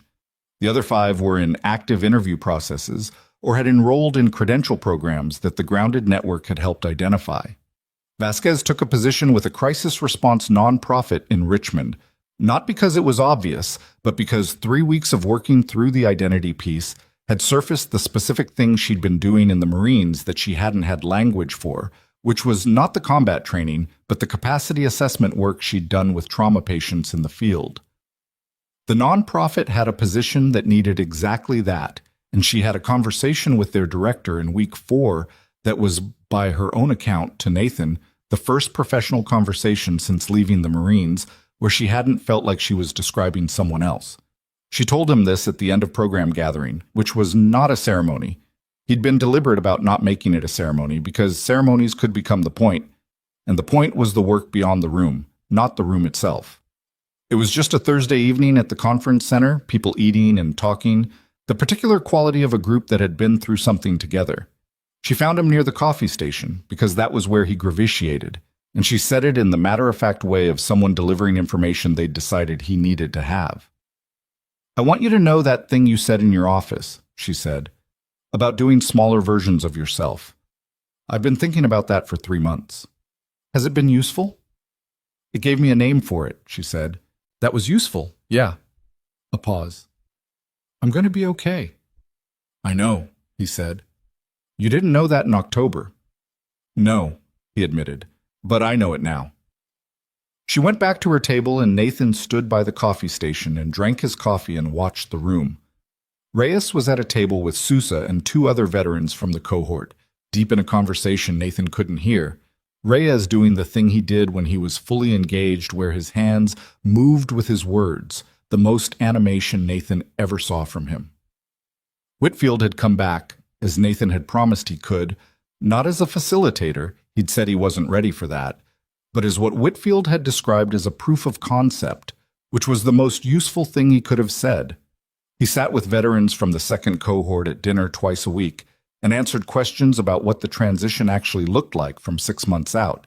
And his presence in those conversations had an effect that Nathan couldn't have manufactured because it was the product of simple, specific, earned truth. The program was real. Not perfect. Still not perfect. Still a list of things to fix on the legal pad that never got fully shorter because solving problems revealed adjacent problems, which was the nature of real work. But real. It was producing the thing it was designed to produce, and that production was legible, and people who needed it were finding it. Nathan set down his coffee cup and thought about Dale's shop on Caldwell Street. He thought about the water stain on the apartment ceiling, which he had finally fixed in February, not because it had started leaking again, but because he'd had a Saturday with nothing that needed doing and a tube of ceiling compound, and it had seemed like the right time. He thought about the coffee maker from the garage sale, which was still in the kitchen, still making good coffee, still the best $4 he'd spent in Millhaven. He thought about Riverside Park. He had not been back to Riverside Park since the Saturday in May.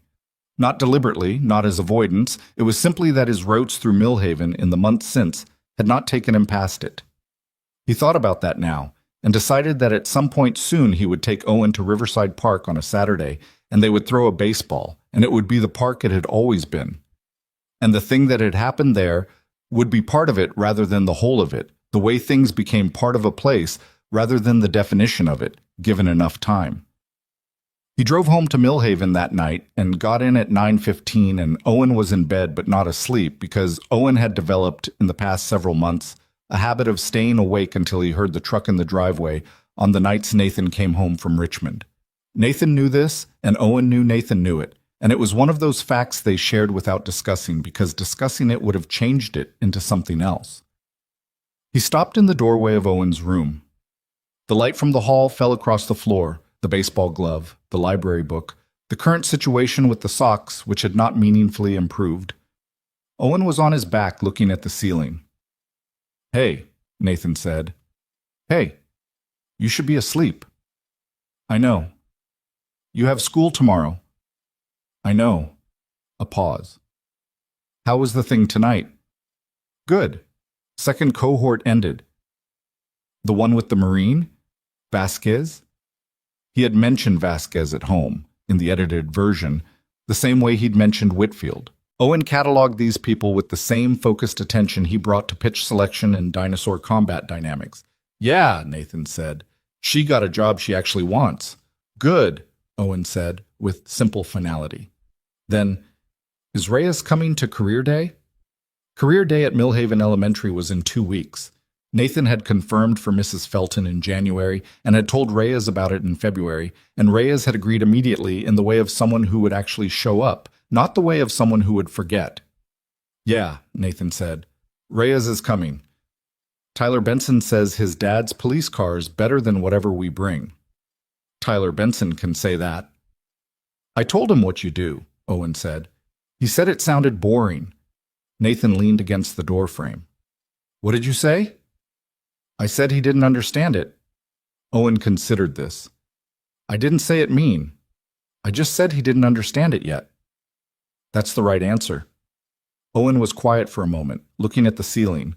Nathan waited because Owen had the quality, when he was in this mode, of working toward something, and interrupting it produced a worse result than waiting. "Dad?" Owen said. "Yeah." "Do you think Mom would think what you're doing is good?" Nathan was still for a moment. The question sat in the air between them with its specific weight, the kind that had no casual answer and didn't want one. He thought about Sophie. He thought about her honestly, the way he had been learning to think about her over 4 years. Not the edited version, the actual person, who had been funny in a sharp, unexpected way, and had strong opinions about bad architecture and had cried at one specific episode of a cooking show she'd never admitted she watched, and who had been afraid sometimes in the way that people who are brave are afraid, knowing exactly what they're brave about and choosing it anyway. She had married a SEAL who had come home from 2 deployments and had been trying to figure out what he was outside of that, and she had been patient about that figuring in the way of someone who believed it was worth waiting for.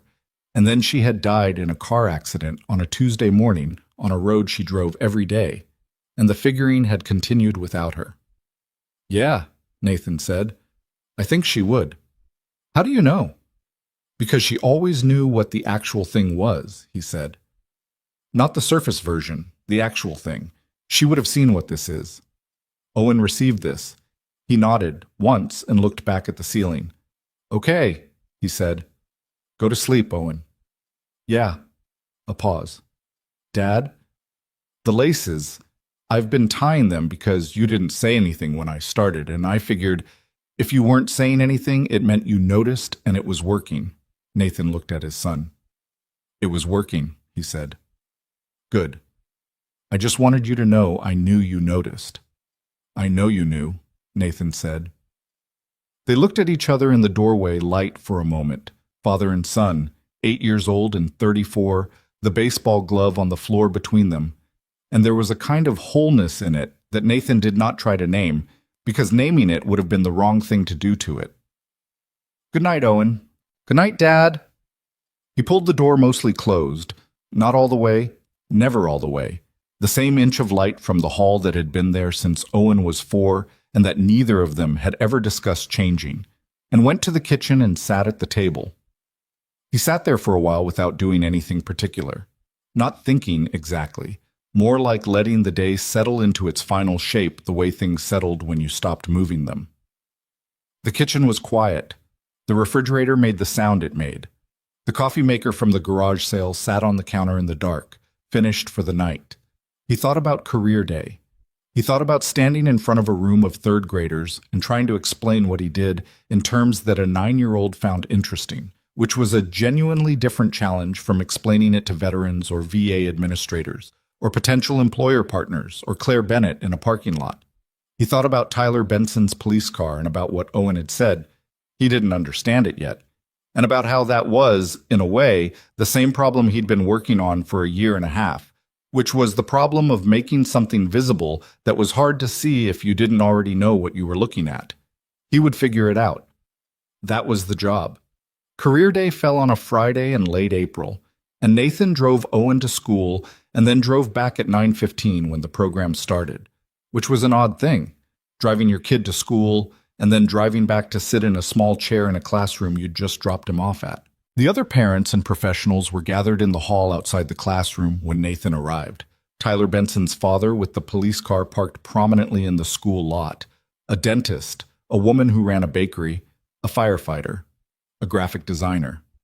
Reyes was there too, in clothes that were not the ones he'd worn in the VA parking lot, which was a small detail Nathan noticed and was glad about. "You good?" Nathan said quietly. "I think so," Reyes said. "I haven't done this before." "Neither have I." "That's not comforting." "It's honest," Nathan said. "Just talk about what it actually is. Kids have good radar for performance." Mrs. Felton was a small woman of about 50 who had the specific organized energy of someone who had been running a third-grade classroom for a long time and had made a full peace with the chaos that entailed. She introduced each speaker in turn, and the firefighter went first and was correctly identified as the high point by audience consensus, and the dentist went second and showed a plastic tooth model and lost approximately 60% of the room immediately, and Tyler Benson's father went third in his uniform, and the police car keys got passed around, and that was a complete success on every metric. Nathan and Reyes went last, together, because Nathan had asked Mrs. Felton for the end slot, and she had accommodated without asking why, which was the sign of a good teacher. Nathan stood at the front of the room and looked at 24 third graders sitting cross-legged on the carpet, including Owen in the second row with the serious, focused expression he wore when something mattered. Tyler Benson was to Owen's left and was still holding the police car keys, which Mrs. Felton had apparently been trying to reclaim without success. "My name is Nathan Archer," he said. "I used to be a Navy SEAL. Does anyone know what that is?" 12 hands went up.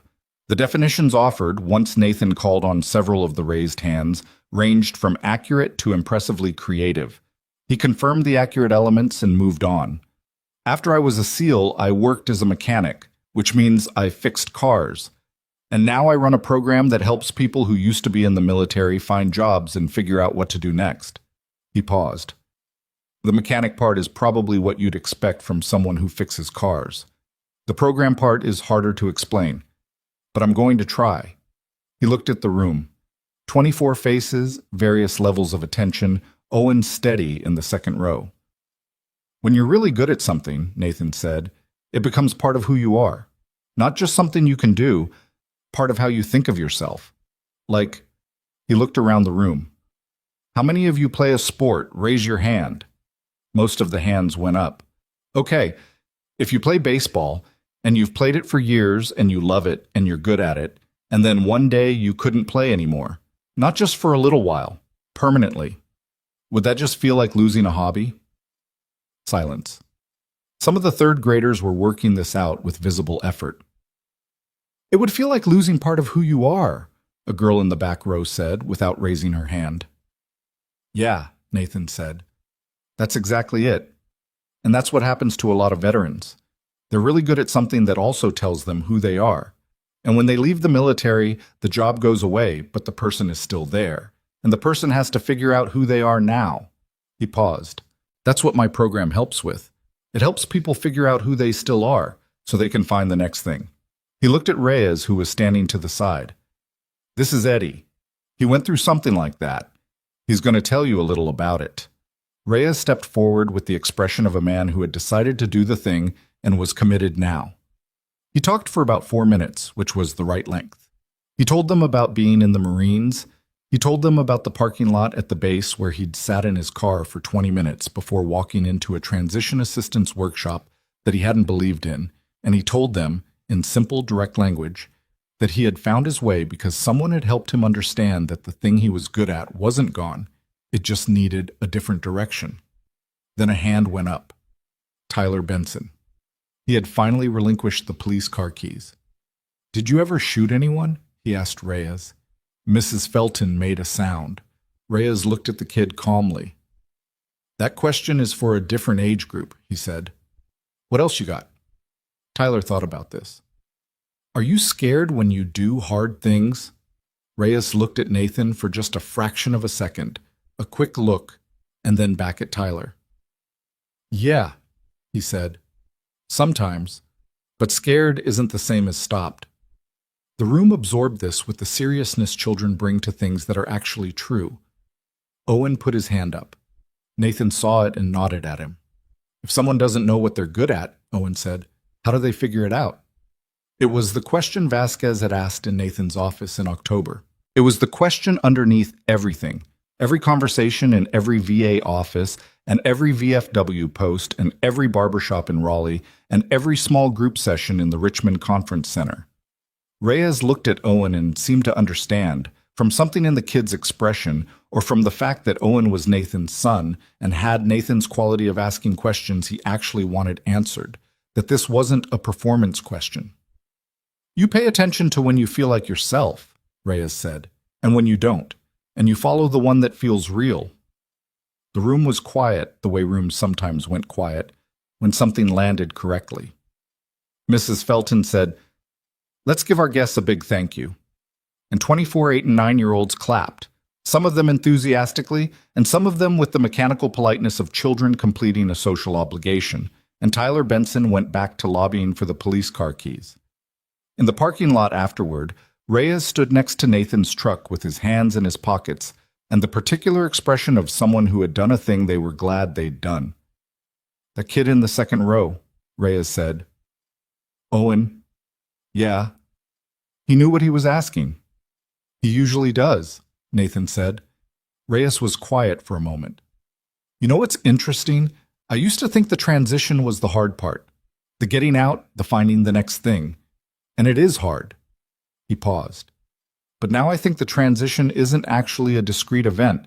It doesn't end. It's just ongoing. You keep figuring it out. Nathan looked at him. Yeah, he said. That's the thing the program doesn't say out loud enough. We frame it as a process with an endpoint because people need that structure. But the honest version is that the figuring out is permanent. Is that depressing or is it the opposite? Nathan thought about it. It's the opposite, he said. Because if it ends, you're done. If it doesn't end, you still have something to work on. He looked at the school building. Owen figured out that his father was still figuring things out. And he decided that was okay. When did he decide that? A while ago, Nathan said. Before I did, I think. Reyes nodded. He looked at his car.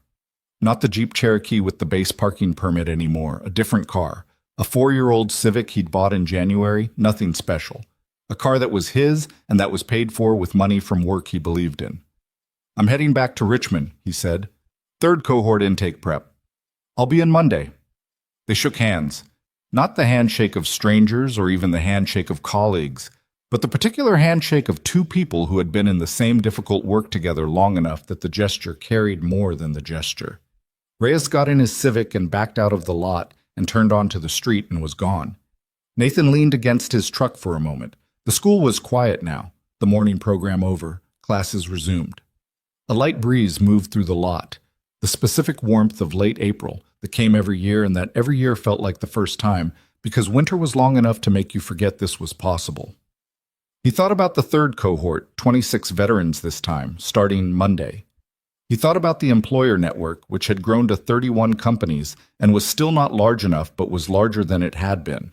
He thought about the program design document, which had gone through 4 revisions in 18 months and which he would revise again after the 3rd cohort because the 3rd cohort would tell him things he didn't know yet. He thought about the day in Riverside Park, more than a year ago now, when 7 men had gotten out of 2 black SUVs and he had walked toward them because there was no version of himself that didn't. He thought about the seal insignia on the ground and Kowalski holding it up. He thought about Claire Bennett in a pale blue dress, the way she'd looked at him when it was over. Not the gratitude he'd expected, but something more complicated, the look of someone doing a calculation whose outcome she hadn't determined yet. She had determined it. In the parking lot of Dale's shop, over 2 cups of coffee from a thermos, she had determined it and built something real from it.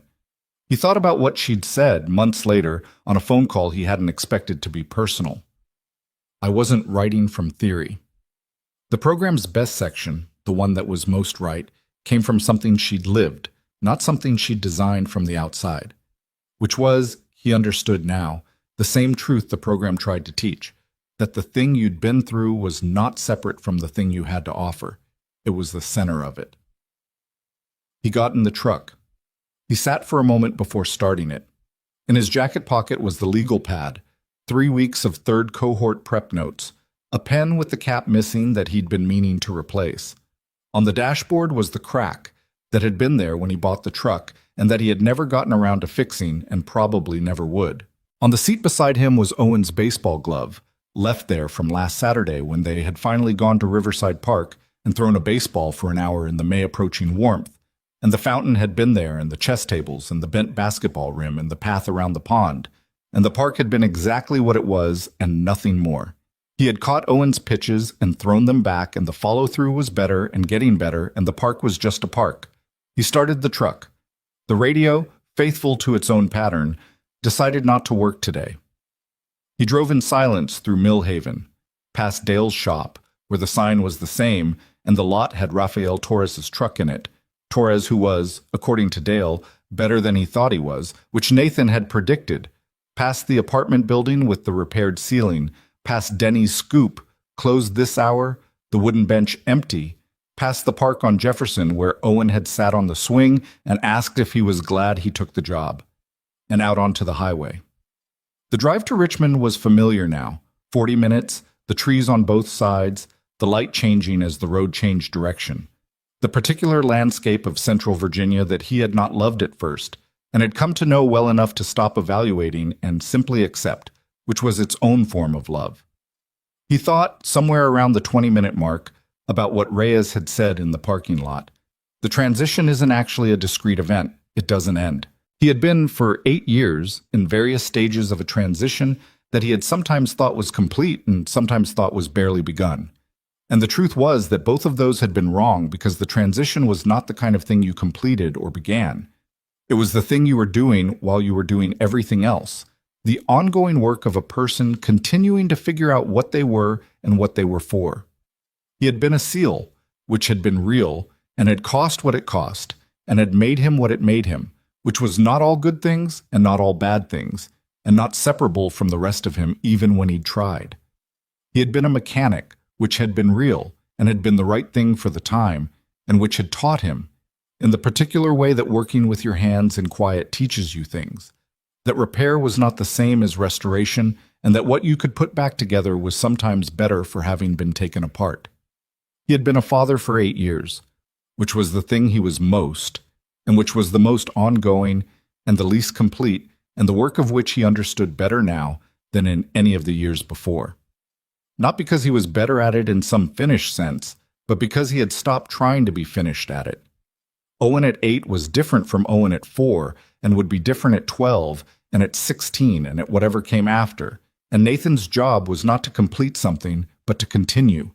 To be present and honest, and to show up on Saturdays, and to make scrambled eggs with the hot sauce on the side, and to keep promises made beside stone fountains, and to be the kind of person his son could look at and understand that figuring things out was not weakness. It was the entire point.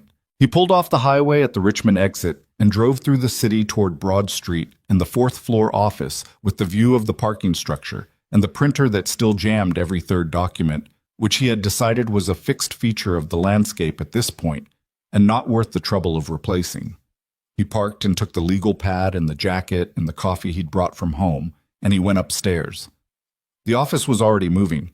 2 staff members at their desks, a third on the phone, the particular hum of a place with work in it, real work, the kind that had weight. Nathan set his things on his desk and looked at the legal pad and the notes for Monday, and the whiteboard on the wall that still had framework language from the second cohort that he hadn't erased yet because some of it was still right, and he hadn't finished deciding what to replace it with. He uncapped the pen, the one without the cap, he'd never gotten around to replacing it, and opened the legal pad and started writing. Not a report, not a summary, just notes, the way he always worked, in the order the thoughts came, without editing for audience, because the first audience was always himself, the act of writing being the act of thinking, of locating himself in the problem accurately enough to do something useful about it. He wrote for 40 minutes, and the office filled around him, and at some point Diane forwarded him a message from Claire that was brief and characteristically efficient. Third cohort employer network needs 2 more companies in the Midwest, working on it. Also, well done, career day. Owen told Marcus about it in their email thread. He looked at the message for a moment. Owen and Marcus, the 9-year-old from the park, had been emailing each other intermittently since Marcus's first message in the fall. Not constantly, not with the frequency of close friendship, more like 2 kids who had been in the same strange event and who checked in with each other about it periodically, which Nathan thought was probably healthy for both of them. He typed back, "Midwest companies. I have a contact in Columbus. Sandra Ortega gave me the name. I'll reach out this week." And career day was Reyes mostly. He was good. Claire replied in 4 minutes. He was. I watched the video. Mrs. Felton recorded it. Nathan hadn't known Mrs. Felton had recorded it. He sat with that for a moment. The fact of the recording, of this thing that had happened in a 3rd grade classroom being something that existed now beyond his memory of it.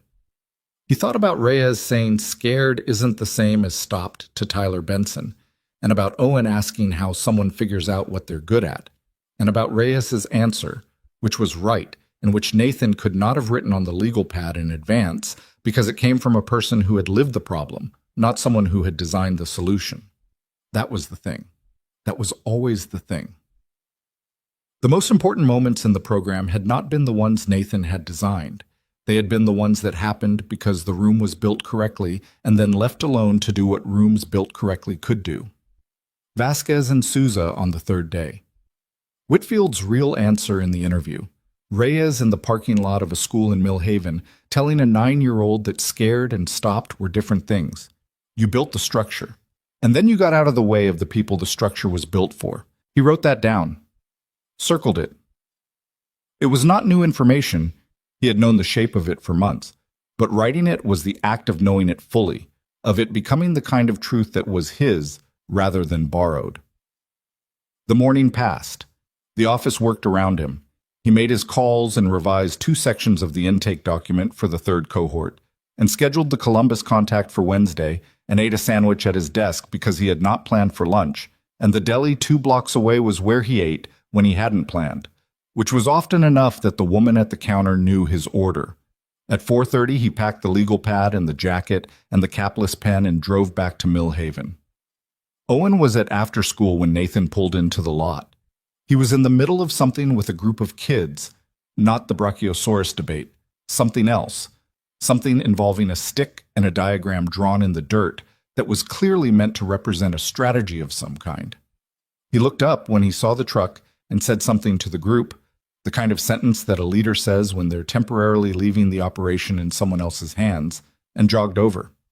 He got in and buckled his seatbelt, and his shoes were tied, and he smelled like outside, and his Red Sox cap was backwards for some reason. "How was it?" Owen said. "Good," Nathan said. "How was school?" "Good." Tyler Benson said Reyes's part was better than his dad's police car. Nathan looked at his son. "Tyler Benson said that?" "To me, specifically, I think it was an apology." Owen turned the cap forwards. "I told him it was okay." Nathan started the truck. The radio decided to work, something quiet and guitar-driven that neither of them felt strongly about. "Dad, yeah. Are you going to keep doing it, the program, like, for a long time?" Nathan pulled out of the lot and onto the school street and thought about the question with the fullness it deserved. He thought about the legal pad. He thought about 23 veterans and 19 completions and 14 employed at 60 days. He thought about Vasquez saying, "I didn't expect it to be real." He thought about Whitfield and the way he'd said the real version in the interview, and the hiring manager had leaned forward and wanted more. He thought about Reyes in the school parking lot, the Civic, the work he believed in. He thought about the fact that the third cohort started Monday, and the fourth was already being planned, and the legal pad had notes for both, and the printer still jammed, and the work was ongoing and imperfect and real. "Yeah," he said. "For a long time." Owen nodded once, the decisive nod he'd been doing since he was 5, the one that meant the matter was settled and he was ready to move on. "Good," he said. They drove through Millhaven in the late afternoon light, which was the particular gold of April easing into May, and Nathan thought about the year that had passed since a Sunday afternoon in a park with a baseball glove and a promise made beside a stone fountain. He thought about what had come from it.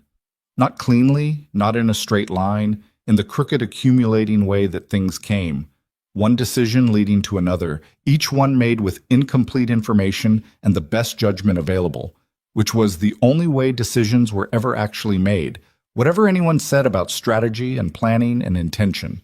He had not become someone different. He had become, he thought, more fully what he had always been. The person who walked toward the problem, who made the promise, who came back. The person who built the structure and then trusted the people inside it. The person who drove Owen to school and made scrambled eggs with the hot sauce on the side, and who was still figuring things out and had decided that was not a failure, but the correct condition for a person trying to do something real. The truck turned onto their street. The apartment building was there, the ceiling repaired, the coffee maker from the garage sale waiting in the kitchen. Owen was next to him with his cap on forward now and his shoes tied. They pulled into the spot and Nathan killed the engine, and they sat for a moment in the particular silence after an engine stops before either of them moved. "Box pasta tonight?" Owen said. "It's Thursday," Nathan said. "Yeah," Owen said. "Exactly." They got out and went inside, and Nathan made the pasta, and Owen set the table without being asked, and they ate in the kitchen with the window cracked because the evening was warm enough for it, and the sounds of the street came through. Someone's dog, a car, the particular sound of Millhaven doing what it did, and Owen told him about the dirt diagram and the strategy it represented, which was elaborate and possibly invented, but described with enough conviction that Nathan listened to the whole thing and asked 2 clarifying questions that Owen answered with authority. It was a Thursday in late April, and Nathan Archer was 34 years old, and his son was 8, and the program he had built was real, and the work was ongoing, and he had a legal pad with tomorrow's notes already started, and a pen without a cap, and the pasta was fine the way it always was, which was not the same as good, but which had its own reliable integrity. He ate and listened to his son, and the window was cracked, and the evening came in, and it was, in all the ways that actually counted, exactly enough.